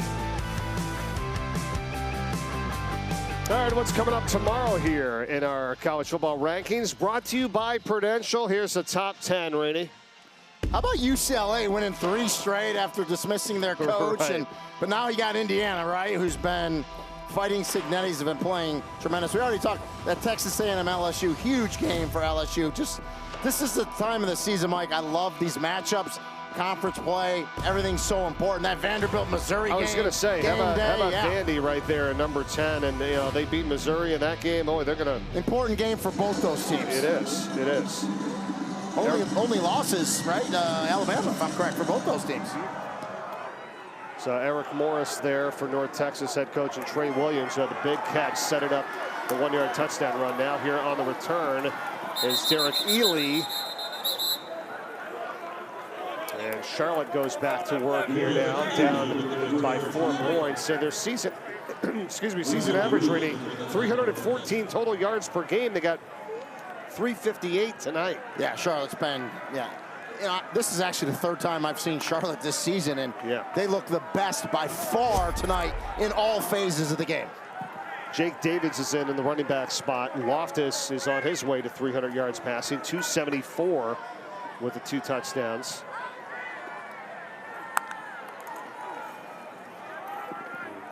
And it's Davids. Now here's the thing, right? When you have to play a lot of new guys and you're still trying to figure it out, you had a bunch of injuries. Well, now they're starting to get time together, right? Now you're getting first-team reps. Now you're getting more experience. And like Jerry Cobb, like you get young players a chance to go out there and show what they can do. They're excited to play. Flush it, the record. The record doesn't matter. Go out there and make plays, and they're doing it tonight. They are. I don't think anybody was ready for this snap, and then the ball has to get thrown away there by Loftus. Not sure. It's usually like a trick play for the offense, but I think they tricked themselves. I think it got snapped when it wasn't supposed to, and Loftus wisely just gets out of the pocket and throws this thing away. But now you're at 3rd and 5 and a dangerous time in this game. You want to complete this for Charlotte, keep this drive alive, because North Texas seems like offensively they're in a rhythm now. Rod Gainey Jr. is in now for Charlotte, number 6 in the backfield. In motion goes Nicholas, who's been stellar tonight in the wide receiver spot. Look out, Loftus. Running out of time and nothing he can do there, and it's going to be 4th down and 5. Yeah, when Loftus escaped the pocket, I thought maybe he can turn it up because he's a pretty good athlete and pick up that 1st down, but he just couldn't. The defender gets there, throws it away, and so North Texas defense does their job there. Very happy defensive coordinator, Skylar Cassidy. Yes, that is a defensive coordinator. He's 31, he's very young, he looks it, but he's a very good coach. There's only 2 times tonight that Charlotte has gone 3 and out. That was one of them there. Here's Sides, flag is down. Flag on the field, his Sides on the return for North Texas, cuts it back. He's still on his feet, he's got a blocker in front. He's going to run out of space, multiple flags. There's 3 flags down on this play. All in the same area. I like the aim by the officials. They all got it to the same spot. Pretty close. And they're all on the same call.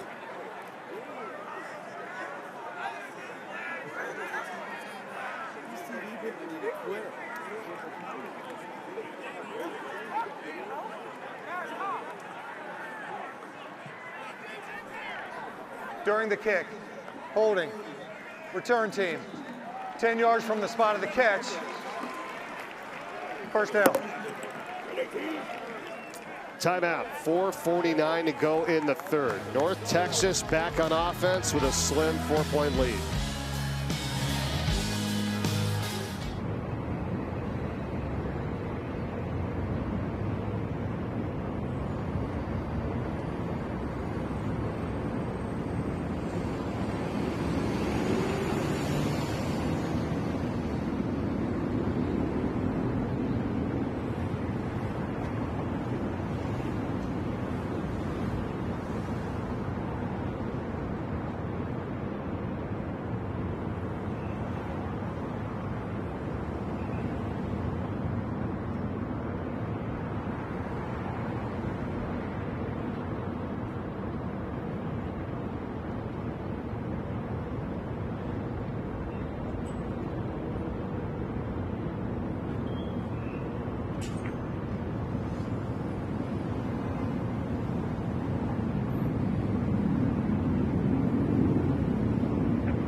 tomorrow it's UFC 321, and they're in Abu Dhabi. So we've got 2 title fights, heavyweight and women's strawweight belts on the line. So it's early, 10 a.m. Eastern, and then the main card's at 2 Eastern on pay-per-view. Buy it at ESPNplus.com/PPV. And that's UFC 321 tomorrow.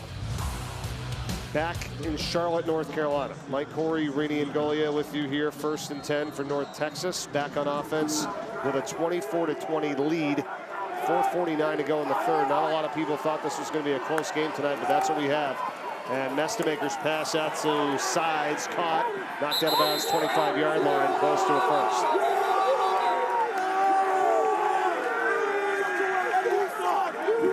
What a flag there, Rini. Yeah, looks like there's a flag. Get it? Yep, flag on the field. We got one. It was blocked by the guys inside. I was holding up the banners. And we're a little lower here. We don't get the high angle because it was the line judge that threw it, so it's right on the sideline. They're talking. This might be one of those ones where they talk one guy out of it and pick it up and say no foul. There's no foul for holding on the play. Result of the play is first down. I've watched a lot of football, and I've watched a lot of officials, and I can always tell when one guy comes in. That's great. All right, now guess the play. 1st and 10. What are they doing? My name's not Tony Romo.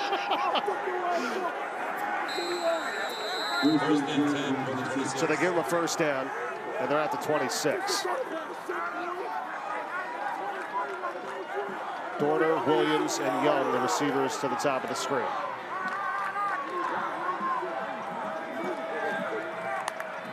'49ers rush 3. Mestemaker. Oh, another great catch over the middle here by Wyatt Young. And another first down. And I know the story's been told multiple times. Drew Mestemaker didn't start a game in high school. I mean, it's... He played high school football behind a quarterback who ended up becoming a catcher at Baylor, and then another 4-star player transferred, and he became the backup again. So his entire career, he was a backup. But he's been doing this because he has a great arm. He was working out with Patrick Mahomes and Baker Mayfield's trainer, okay? And when he alerted Coach Morris and company saying, listen, you got to take a look at this guy. Just based on his arm strength and what he's doing in these workouts.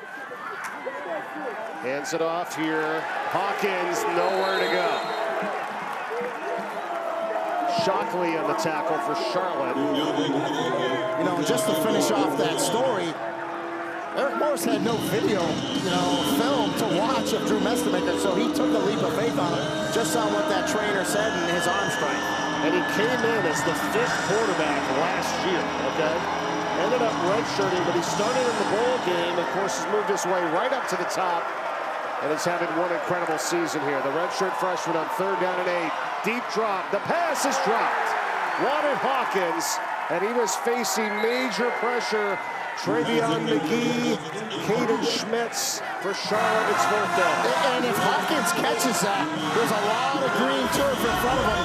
There's a chance he could bring it to the house. It actually hit his offensive lineman, I believe, in the shoulder. That's what deflected the ball. Couldn't make that catch, and it goes incomplete. So good stop by Charlotte. Both teams can kind of go back to some missed opportunities in this game. If you're North Texas, it's a couple of drops, an interception, a fumble. That's why they're in a 4-point game here. Then if you're Charlotte, you've made so many great plays offensively and defensively, but you've also had a couple of misfires too, or some missed tackles that have led to big gains, and ultimately touchdowns. But yeah, I give Charlotte a lot of credit the way they're playing here tonight, because no one had thought that this team was going to put up much of a fight here tonight with all the injuries and all they've been going through. And Tim Albin and his staff have gotten them really ready to go tonight. And we talked about the young players that got inserted in. 4 freshman defensive linemen that are in the rotation tonight. We've talked about Cobb, the running back, just guys stepping up that are getting a chance to play, and they're making the most of it. And this is the confidence that, he's hoping for with this group to play out the rest of this season. And you have a game like this tonight, almost a mess up on the handoff, but they did get it to Cobb for a couple. And when you're having a down year, you're looking for any spark, right, to build on, right? In a game like this, you win a game like this tonight for Charlotte, man, you can build on it. So, love the way they're playing tonight. And conversely, if you're North Texas and you lose a game like this, it can knock you out of the American race. Correct. Yep. And that's how big it is for the Mean Green here. Loftus. Catch is made. Short pickup here by Nicholas. 7th catch of the night for Jaden Nicholas, and he's just under 200 yards receiving in this game. An injured player down for the Mean Green. It's Armstead. And this is how important it is for North Texas to maintain position in the American. I mean, there are so many good teams in the conference as they attend Armstead here for North Texas.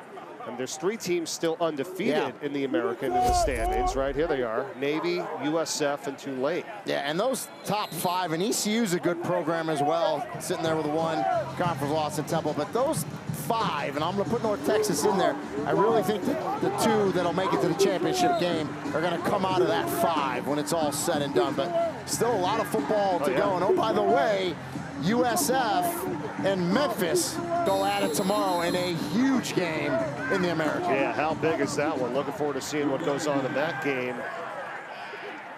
And North Texas plays Navy next week, but again, you're in a dogfight right here. You got to try to get this one. 3rd down and 6. Big play. Loftus hit as he throws, and it's incomplete. Looking for Nicholas. He took a big shot there back at the 5-yard line, and it was Ethan Wisloski, the junior linebacker. And if he doesn't get hit, Nicholas ran another exceptional route. I think he makes that catch and picks up the 1st down, but that hit was just too much for Loftus. The ball goes incomplete. Yeah, you're right. He needed an extra half a second there. Would have maybe had it on time. Now it's punt time for Bronson Long. And Landon Sides is back, and he's at his own 43-yard line. Potentially pretty good field position coming up here for North Texas, but we've got a flag and a penalty coming up on Charlotte. False start. Offense, number 12. 5-yard penalty. It's 4th down. And the 49ers have gone a little bit cold on 3rd down, and a much better job by North Texas defense. They started hot, 4 of 7, but they're now 0 for their last 5 on 3rd down. It's hard to live, especially when you've struggled offensively in 3rd to medium and long. These last few thirds have been, you know, that 3rd and 5, 3rd and 6 range, and they just have not been able to convert.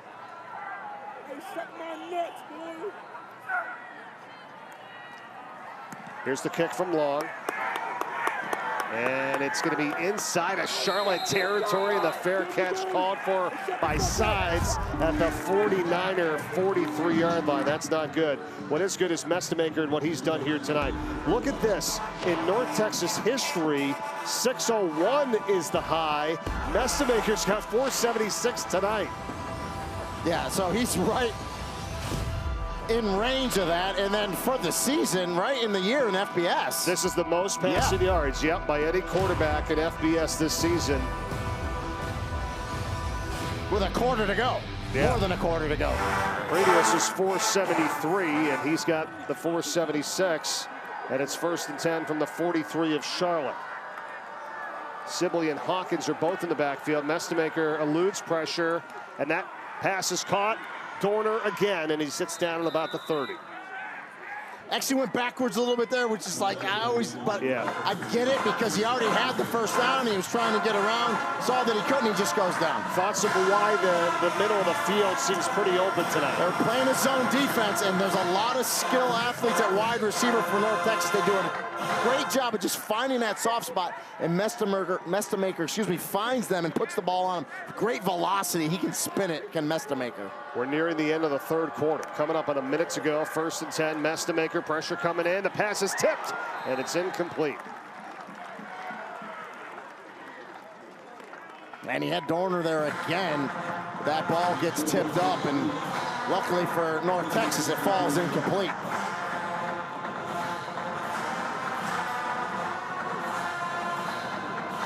Again, if you're Charlotte, you hold them to a field goal, and even if they hit it, still a 1-score game. Got to keep them to a field goal here, keep it a 1-score game.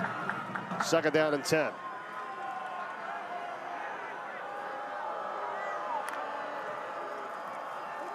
Play action, pressure, Mestemaker in duress, racing to the sideline, throws it away. How about that there from Talib and Miles? Yeah, well, again, defensive coordinator Nate Fonda says, I'm going to get after him. I can't let him sit there clean in the pocket. Don't get the sack, but they forced the throwaway. Good job defensively for Charlotte. Now, if you don't get this here, Brady, on 3rd and 10, are you thinking 4 down territory? The field goal kicker, Nguma's about a 45-yard range, so you're kind of tweener land for him. It's a good call, though. I think they'll probably go for it. North Texas 1 for 7 on 3rd down tonight. The catch is made, and they're going to stop him. It's Williams. He doesn't get the first, but it's going to be close. Talib and Williford combined for the So tackle. here's the interesting, they're clearly in field goal range, but because he fought for those extra yards and got it to 4th down, I thought maybe Eric Morris would think about it, but he's going to kick it here. But those extra yards that Trey Williams fought for clearly got it in his kicker's range.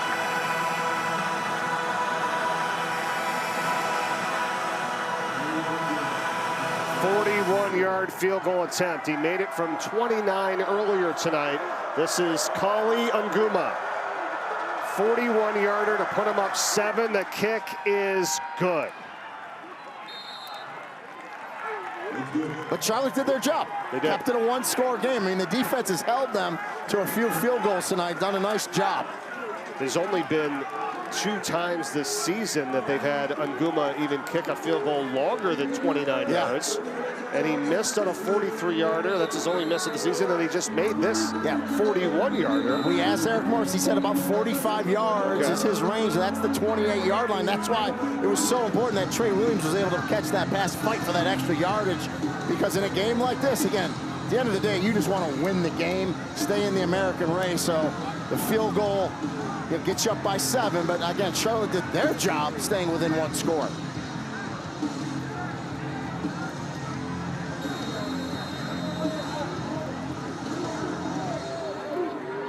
27-20, North Texas by 7.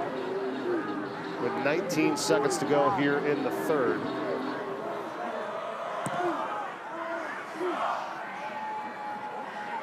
And they're going to return it out. Ely, here he goes. Derek Ely gets hit and tackled across the 20-yard line. Let's go back to the All-State playoff predictor here. And we had talked about it earlier at the start of the broadcast.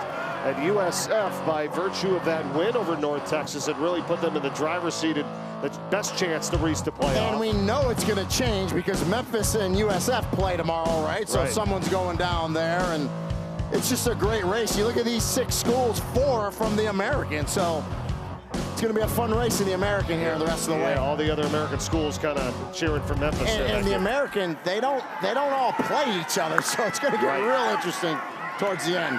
Look out, Loftus in trouble, gets rid of it, and the catch is made. And it's Gainey, Rod Gainey Jr., brought down by Ethan Day, who had the quarterback pressure actually that time, forcing Loftus to get rid of it quickly. And it's going to be Charlotte ball when we return. That is the end of the 3rd quarter. 3 quarters complete and a tight game here tonight. 7-point lead for North Texas. Back with a 4th after this.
Welcome back to the start of the fourth quarter tonight from Charlotte. Mike Corey, Rini Ngolia. Here's our summary. 934 combined yards of offense between these two teams. Mestemaker, the quarterback for North Texas, has thrown for the most passing yards by any quarterback in FBS in a single game this season, 496. And Nicholas for Charlotte, wow, 187 yards receiving with 2 touchdowns. And he is in the backfield right now for Charlotte. Goes in motion. They fake it to him. And Loftus throws it over the middle. The catch is made, and he's got Derek Ely for a first down. And the 49ers, who trail it by just 1 score here, the flag comes in at the end as well, back at the 20-yard line. This is a big call here if it goes against Charlotte. Holding. Offense. Number 57. 10-yard penalty. Second down. You can say that again, Rini. Mason Bowers, unfortunately for them, the right guard. Yeah. Called for the hold, and then that negates a big play. It's just a killer. Let's look. Top of the screen, 57. Yeah, it's the right call. Yep. Tracy Jones, the center judge, had a good look at that. That's a good call. That is a hold. Bull rush and kind of pulled him down on top of himself. Loftus, sideline, overthrown, incomplete. And looking for Brett. You know, we did the reset. I had a little tidbit here. I couldn't get it in, but I got to get it in. North Texas is 14-0 under Eric Morris when leading after 3 quarters. So we'll see if this holds suit tonight. But it's been a whale of a ball game. It has been awesome. Yeah, it's 3rd down and 15 here. Loftus, who started 14 of 21 for 274 yards and 2 touchdowns. He's only 2 of 9 since for 6 yards. And the 3rd down conversions have cooled off as well. 4 of 7, they're 0 of 5 since. 3rd and 15. Catch is made underneath by Gus McGee, and he's going to be taken down well shy of the first by Quentin Hammonds. And it's punt time for Charlotte. Yeah, 3rd and long. Skylar Cassidy dropped 8, only rushed 3. Invite the underneath pass. Again, come up and make that tackle for a short gain. And good sequence there by North Texas defensively. But that holding play killed them for Charlotte. Yeah, it really did. And you wonder, I wouldn't say wearing down, because they played pretty up-tempo and inspired. They're trying to fake it here now, Charlotte, and that's not going to get it done. Connor Adair on the fake, and he's tackled down. And North Texas, Dalton Carnes, who makes the play, they're going to take over as Charlotte tried to fake on the punt, and it backfired. You love the aggressiveness. North Texas not fooled to the up back Adair. Carnes with a tackle. North Texas takes over.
Welcome back to Charlotte. North Texas leads at 27-20. Let's take a look at that fake punt. We see the spot channel. That's Dalton Carnes for North Texas, a wide receiver.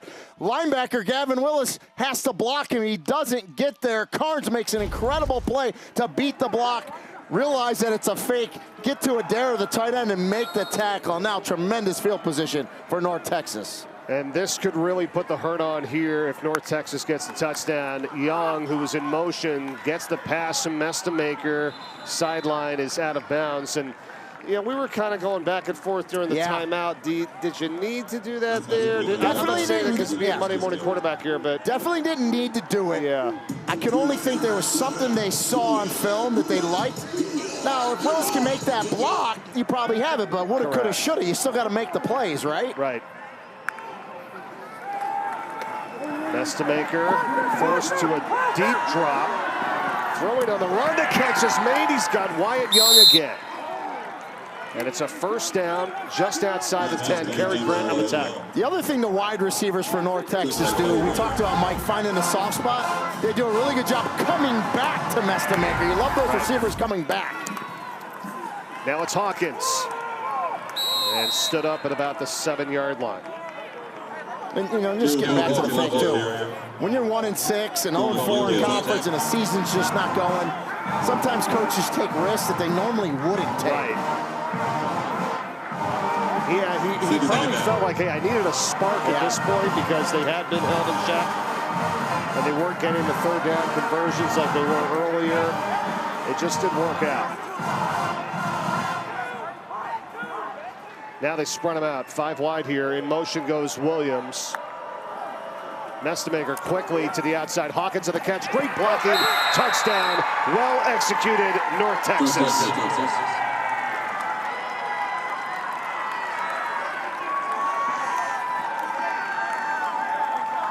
And we talked about Trey Williams, the tight end, as a receiver. Great job blocking on that one, too. That's just a little wide receiver bubble screen, but to the running back.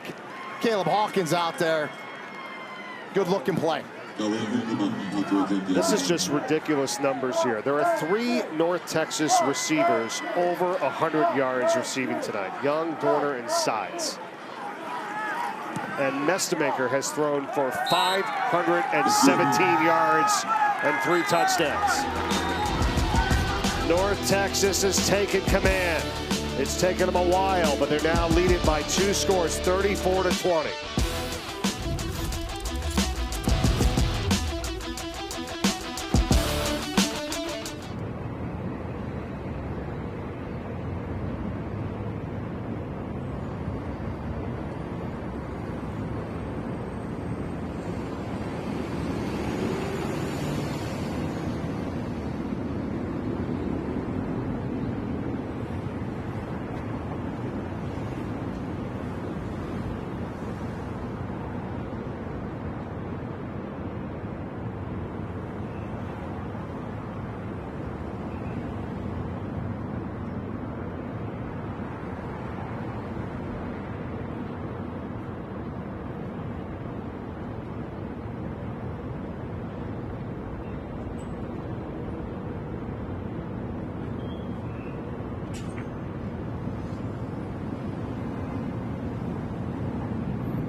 ESPN College Football Primetime is presented by Ram, official sponsor of the College Football Playoff. Well, it's been super tough to hold this North Texas offense down this season. They've now scored 30-plus points in all 8 of their games this season. They've never done that before in their history.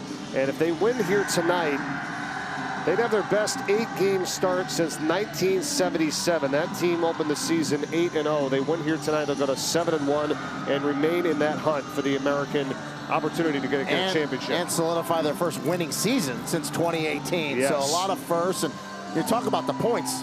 They turned the ball over twice in the red zone, too. You know, were held to a couple field goals, gave it up on downs one time. Right, exactly.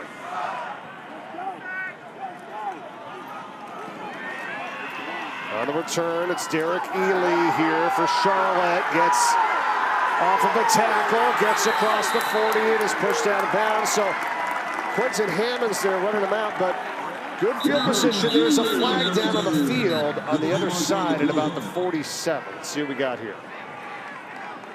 Talked about Ely getting awarded a scholarship, much deserved. Really good returner. Has made some catches at the wide receiver position tonight as well, and just great effort by Ely. 41-yard return if it stands. Here is Matt Overton. During the return, personal foul, illegal blindside block. Return team, number 41, 15-yard penalty, first down. All right, so that certainly hurts the cause there on that return, but you know, so let me say this to you, because here's probably the reason why we were talking that Tim Albin went for it there on that fake punt. Charlotte had cut the deficit to 20-17 with a field goal. That was midway through the third. But then their last 3 drives, they've totaled just 3 yards on 10 plays. A lot of 3-and-outs, yep. And yeah, I do agree that you're trying to spark something. And again, you look at the season they've had, and you're going to make those decisions. So, but unfortunately, in a game like this, where you're playing nip and tuck and keeping it a one-score game, now this is the largest deficit they faced here tonight. 14 points. Loftus, and that pass is caught, but North Texas is all over it there. The reception by K.D. Hunter Gibson for the first time tonight. Will Jones on the tackle. Or excuse me, Gus McGee, pardon me. That's the tight end. McGee on the reception.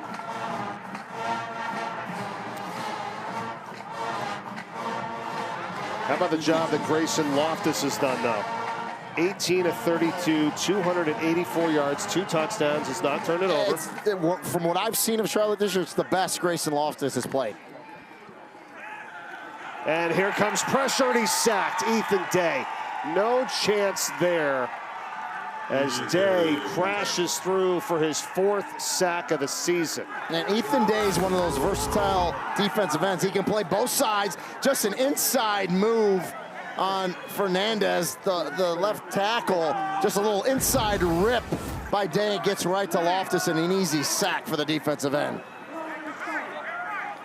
3rd and 13 now. Rod Gainey Jr. in the backfield.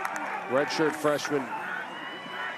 Deep drop here, and he gets the pass, but is tripped up, and it's going to be 4th down. Ethan Wazlowski there for North Texas defense, and all of a sudden now it's been all mean green. After it was 17-7 with Charlotte leading, they've been outscored 27-3. And you get him 3rd and long like that. Nice job by Wazlowski, right? He's getting blocked, and he's still able to make the tackle. Bronson Long the kick, Landon Sides for the return. Fair catch at the 34. And it'll take us to a timeout. North Texas now in control here. 14-point lead with the ball. We'll be back.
Saturday SEC on ABC. Ole Miss, they started 6-0, lost to Georgia last week. Trying to bounce back tomorrow against Oklahoma. Alabama has won 6 in a row. And then LSU has 6 straight home wins. And they've got Texas A&M undefeated at 7-0. Going to be a fun day tomorrow on ABC and the ESPN app. How about the year Ty Simpson's having? Alabama, gosh. Arguably the best quarterback in the country. Yeah, they lose that first game of the year as North Texas is back on offense here with a 14-point lead with Hawkins. You know, and then they've run off 6 straight wins, and they're back to the old Alabama. I love how everybody can go like, what's wrong with them? No, they're fine. I think they're going to be okay. Yeah. Look at this tonight. How about being okay? 3 players have over 100 yards receiving for the Mean Green. Second game in program history that they've had that happen ever. And Wyatt Young started slow, a couple drops. And oh, by the way, the tight end, Trey Williams, he's got 5 receptions for 60 yards on top of it. Mestamaker, he's going to be sacked by Reed Williford. Didn't see him. And that's a huge loss here. And Mestamaker thought he was going to be able to spin out of that and go to his left. Had no idea that Reed Williford, number 40, was going to be in his blind side. And that's just where the young running back, Caleb Hawkins, that's the biggest thing young running backs have to do. Learn how to pass protect. It's a very important thing if you're going to be an every down back. You got to step up and block there. He doesn't do it, and a huge sack by Williford. That's a good point. He'll get there. True freshman and number 24 Hawkins. Now they split him out wide. It's 3rd down and 15. The pass is caught by Young. Look out, he's got space. He's got a 1st down and more. He could possibly get a touchdown. Wyatt Young still on his feet. He's going to do just that.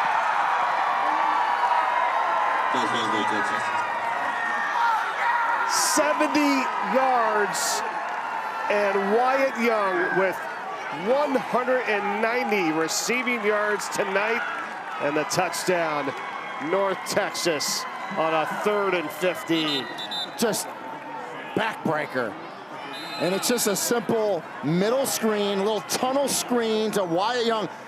Ran perfectly. The whole offensive line was out in front. We'll look at it after this kick, but I think Drew Mestamaker's on his way to setting all kinds of records tonight. Oh, they had trouble with the snap, and they're going to take down the holder, Sawyer Evans. Dwight Boodle, the second, was in there, so they'll settle for the 6. And let's go back to it, Rainey. Yeah, it's just an inside tunnel screen. Ran to perfection. I mean, the whole offensive line's out there, and then look at Wyatt Young, just the athleticism, the speed, makes a guy miss and takes it to the house. I mean, they drew in the defensive line from Charlotte perfectly. Yeah. The throw was good, the route was good, and the blocking was good. Just an excellent play. Mestamaker, look at this. The record is 601 by Daniel Meeker back in 2007. Mestamaker's got 587 tonight. He's 14 away from tying, 15 to break it. That's incredible. Oh, by the way, we looked something up. Lee Torben, our crack spotter here, you know, he's also looking stuff up.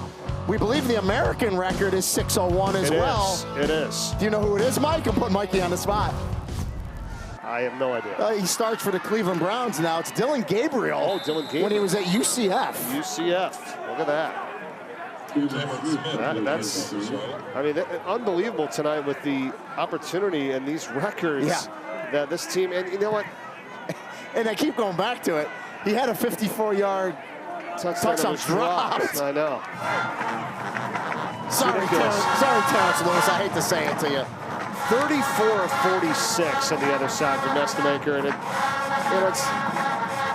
it's super staging, a decent effort by this Charlotte team tonight. They're just getting overwhelmed here late, and whatever this score ends up being, North Texas hangs on and gets this win. Outland on the tackle. It's going to be one of those in the paper, social media, whatever the next one. We read papers. Right. You see the final score. And you're like, yep, just what we thought. Just what we thought. Not really. No, it wasn't. I mean, Charlotte, to this point, has played really well in all 3 phases.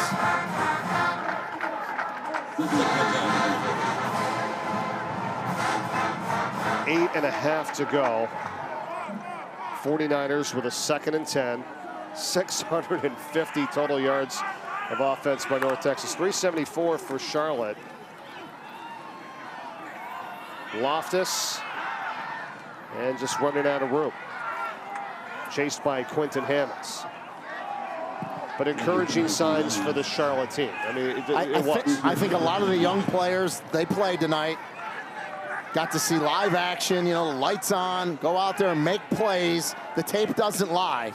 And that's it. You're fighting each and every day to get better as a program. And obviously there's going to be a lot of changes after this season personnel-wise. And Tim Elbin will get it right. He will. It's 3rd and 10 here for Charlotte. From the 40. Loftus. Oh, almost intercepted. It's incomplete. Looking for Sean Brown. And they'll have to punt here. Remember, North Texas, you're watching the highest scoring team in all of FBS this season. They averaged 45 points a game. It didn't look like that earlier. And then next thing you know, they got 40, and there's still 8:07 to go. Yeah, and we talked about a couple turnovers that they had offensively and didn't convert, but they're just so fast in making plays, and they can score in a hurry. The punt goes back, and it's going to be down at the 35-yard line. Let's go back to the studio and check in with Zubin Mehenti. What's up, Zubin?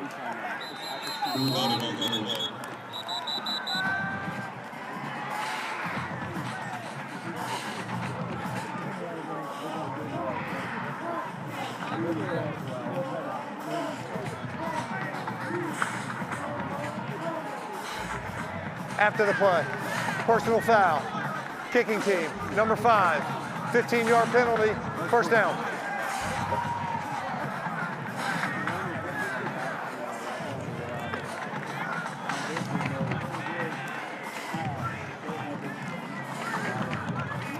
All right, thanks a lot, guys. We appreciate it. We have just under 8 minutes to go in this contest, and we just had a flag on the kickoff. Yeah, and that's going to give North Texas excellent field position.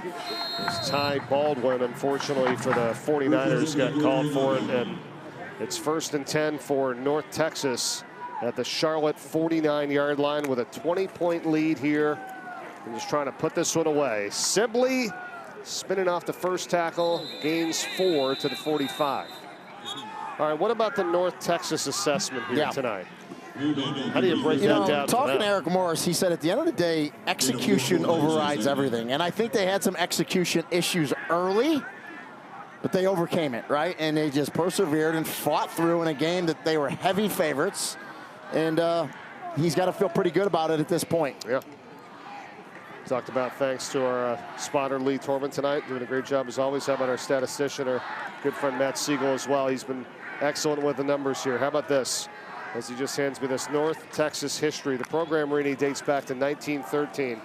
As they go on the ground again, look out, breaking free. And once again, North Texas, Kiefer Sibley, he runs in for the touchdown. Touchdown, North Texas. Couldn't even get the note out because they scored again. They score so quick. And I mean, you know, we talk about Caleb Hawkins. Kiefer Sibley's only a sophomore. He's young too. Good blocking up front, and then the good vision by Sibley, just to slide to the right just a little bit. And then you see the burst he puts on it and goes down the sideline. I mean, this team can score and score in a hurry. 45-yard run for the touchdown. I was going to say this program dating back to 1913. The school record for wins is 10.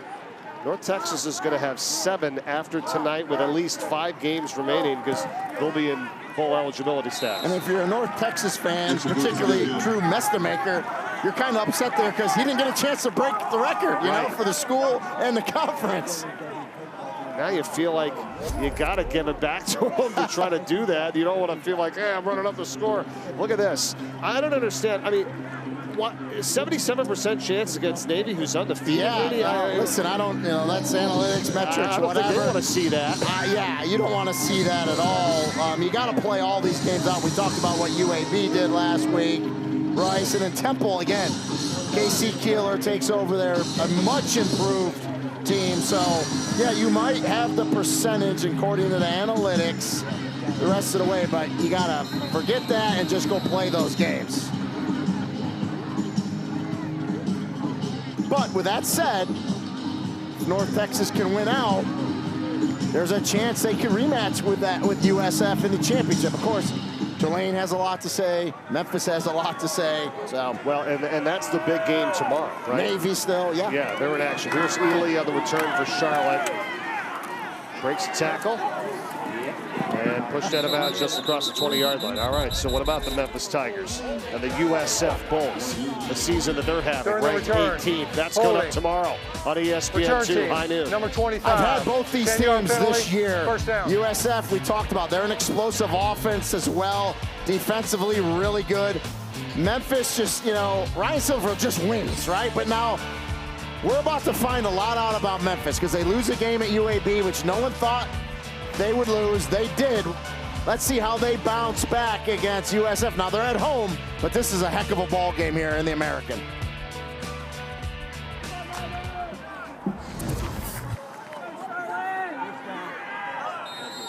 Charlotte, they got a penalty on the return and a hold, so they're back to their own 10-yard line.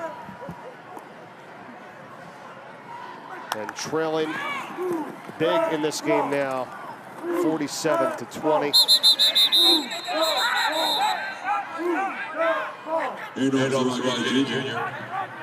Rod Gainey Jr.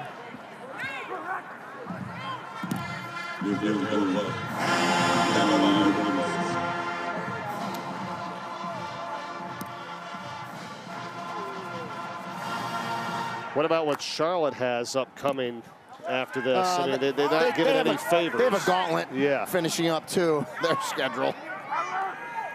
Yeah, it's second down here, back to Gainey. And North Texas, they really took command, right? That third quarter, they scored so quick. And I think they don't waver from what they can do. I know when you hear that saying all the time, it says defense wins championships. Yeah. You know what, though? But when you have offense, you're never out of a game, right? Like, even if you give up some, scores. The way, I will say this, though. The way they throw the ball, you can score a lot of points. Right. But when you get into really tight, good games, like really good conference games and championship-type games, there's a saying. You throw the ball to score points, you run the ball to win games. You got to be able to close games out. Now, they didn't have to do it on the ground tonight, but there comes a time when you have to do that. Slow it down, let that clock run, get those first downs. But I believe they can do it with Hawkins as well and Simmons. Loftus on the keeper there, and fourth down for Charlotte, so they're going to punt. And young Skylar Cassidy, that's the defensive coordinator there. Just aggressive style. I think it was a good hire by Eric Morris. He was at Sam Houston last year. Well, in the area where North Texas has struggled a little bit was in the run defense, right? I mean, but there wasn't a lot of running here in this game tonight. No. So, like, let's take a look at it. Rushing yards for Charlotte, 94.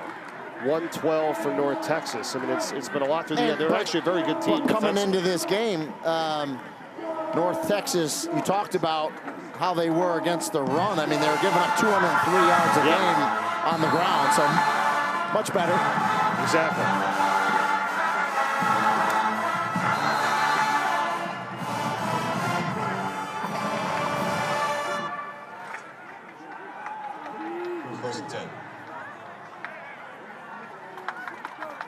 Ashton Gray is in now for the first time tonight for North Texas in the backfield. Pass goes out to Simeon Evans. And so many weapons, too, and they don't waste any time. We talked about it. How about this? The times of their 6 touchdown drives tonight, Rini. 50 seconds, 53, minute 30, minute 31, 2:18, and 2:26. That was the longest touchdown drive by them tonight. 2 minutes and 26 seconds. And the amount of chunk plays, right? Over 10 yards, just a mountain full tonight. Yep. So Coach Morris and this group, we've got 4 more regular season games to go. Catch by Evans. They've got a 7-1.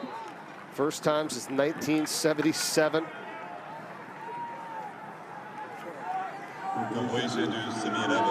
It's a fun team to watch. I mean, we've said it. They average over 45 a game. They continue to do that again here tonight. And Mestemaker, again, spreads it out. 3 receivers over 100 yards. I mean, a lot of different guys catch the ball in the running attack with Hawkins and Sibley.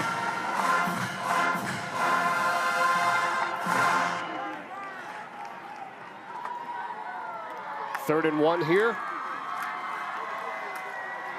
And they will get the first down with Gray. And just try to run out the clock here en route to their 7th win of the season. And Ashton Gray, a redshirt freshman, 210-pound back. And we talked about those chunk plays for North Texas. 16 passes of 15 or more yards tonight. Yeah. 3 runs of 10 or more. So, yeah, you're going to put big numbers when you have chunk plays like that.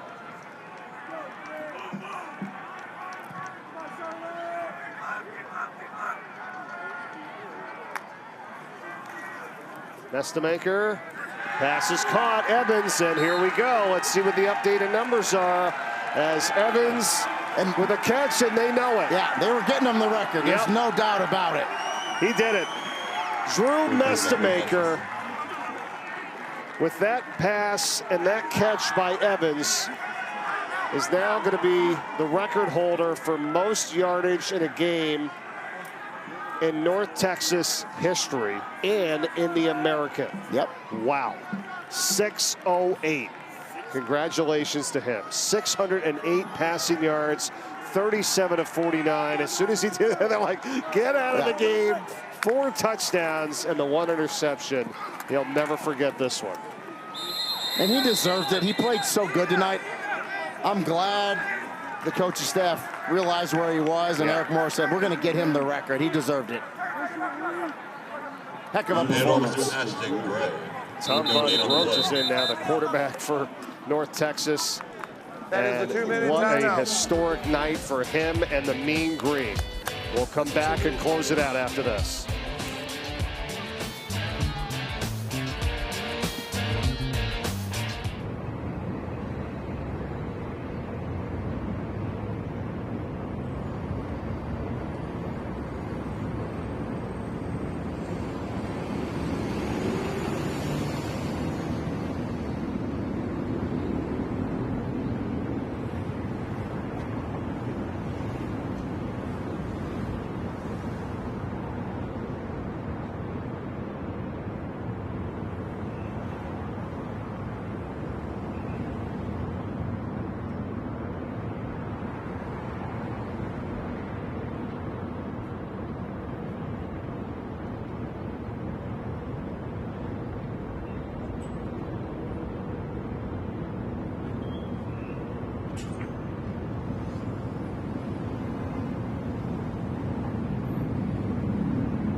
Number 17, Drew Mestemaker, the redshirt freshman from Austin, Texas.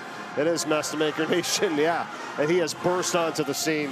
608 passing yards tonight. New record for North Texas, new record in the American. And he has been absolutely outstanding as North Texas tries to run this out with Ashton Gray and go on to their 7th win of the season. Look at this here tonight. Wow. Yeah, pretty good. And not only the record for North Texas, the American, it's the most by a lot of yards just in the FBS, in all of FBS this year. Yeah, the previous high was 473 yards, and he just blew that out of the water.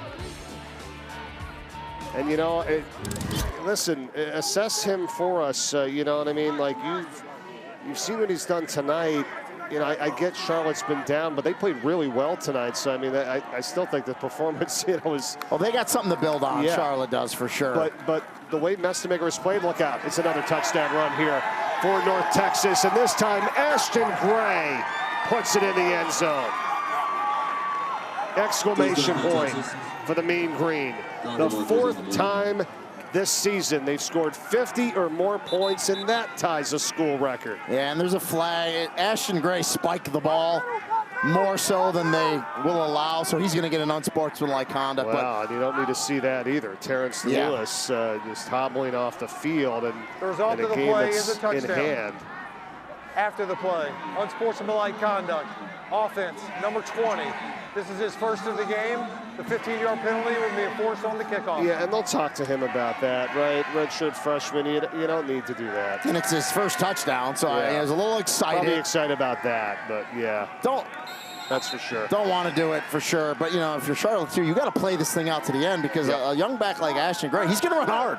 He wants to impress his coaches, right? Colley and Guma for the extra point. And he has never missed a PAT in his career. Approaching almost 100 paid extra points. Let's go back to this. Yeah, just that huge hole. Mike, you could have ran through that hole up front, and then Gray just turns it on. You're going to see the spike. And the coaches were talking to him on the sideline, and they're going to call that. Yeah, you know, it's not taunting. He didn't do it in a guy's face, but in a game like this towards the end, they're gonna call that flag. But it wasn't anything too egregious. 37 unanswered points for North Texas tonight. I mean, this is a game where I didn't see that coming, has been said numerous times. And you talked about it. Like, tomorrow we're gonna tell someone, hey, Charlotte did a lot of good things. They played pretty good. And they're going to say, what are you talking about? It was 54-20, but this game just got out of hand so quick at the end because Charlotte did do a lot of things right. And really, people are going to point back. I know the media is going to ask him. When he faked the punt and it got stopped, everything really turned from there. And that's what it did. But the offense wasn't doing anything to that point, and that's why he did it. We talked about that earlier. Understood. It was 27-20. Yeah. But I think it's one of those things where you get it, you got a chance. If you don't, it could have done exactly what we just saw. It backfires on you, and then you're done. And you're deflated. Yeah.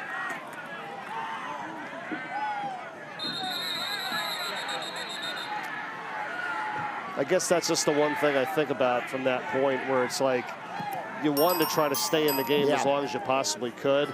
I mean, I don't think he saw that this being the final result but North Texas could score so quick. Well, and that's another reason why he did it, right? Okay. They're so explosive, and he's figuring out if I give him a short field, you know, or a long field, they can still score in a hurry.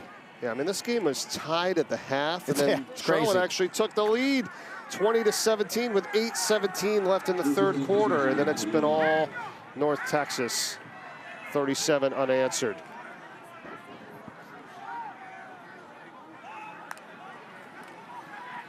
And Loftus with a catch here, Hampton. You know, and to have an almost 300-yard passing game and a loss, you got to feel like, geez, I'm doing everything I can here. And here's the other thing, you know, besides the fake, but as far as protecting the football, which is one of their keys, because they had 9 fumbles and 7 interceptions coming in tonight to Charlotte. They protected the football tonight. Yeah, they did.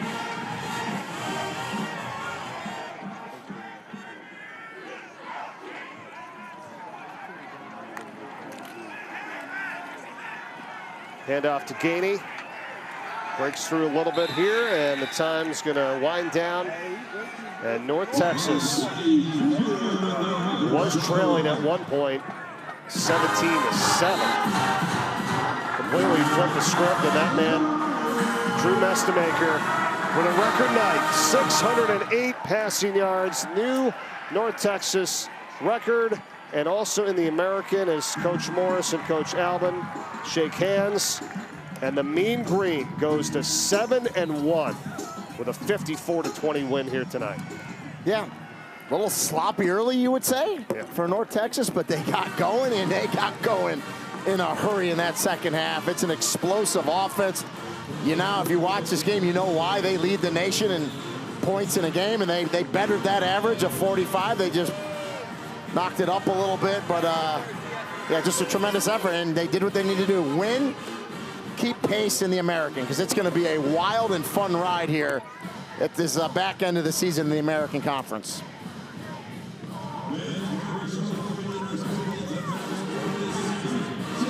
Well, North Texas does what they do. They've been doing it all season, scoring points. 54. That's the fourth time this year they've scored over 50 points. That ties the record from way back in 1951. Speaking of records, we got the record holder with us, Drew Mestemaker. Thanks for joining us. Congratulations. How do you describe your career-making performance in this one here tonight? I mean, it was awesome. Just going out there and I don't know. I didn't even know it happened, honestly. We just got towards the end, and our coaches said, we're going to get you in there, and you're going to break the record and then get out. And so that's what I did. I guess the coaches just trusted me to distribute the ball, and that's what we did. Drew, congratulations on the record and then the performance tonight, getting this win. Eric Morris, your coach. Talk about the relationship with him. He's a head coach, but he also calls the plays, kind of like a quarterback whisperer where you know who he's coached in the past. Talk about that relationship. I am so grateful that he's my coach. I'm so grateful that he took a chance on me and gave me an opportunity. And every day I'm thankful for that, and every day I'm thankful that I get to be out here living my dream. Drew, it's fun watching you play. Congratulations and all the best the rest of this season. Thank you all. And that's going to do it for us. Great to be with you, partner. Still alive in the American. That's the biggest thing for North Texas. Thanks to our statistician, Matt Siegel, spotter Lee Torman, and our producer, Waz, our director, Eric Swearingen, with Wayne Begerly. I'm Mike Corey, and thanks to Rainey and Golia. Now to Montana, Sacramento State, Chucky Kemp, and Darius Walker.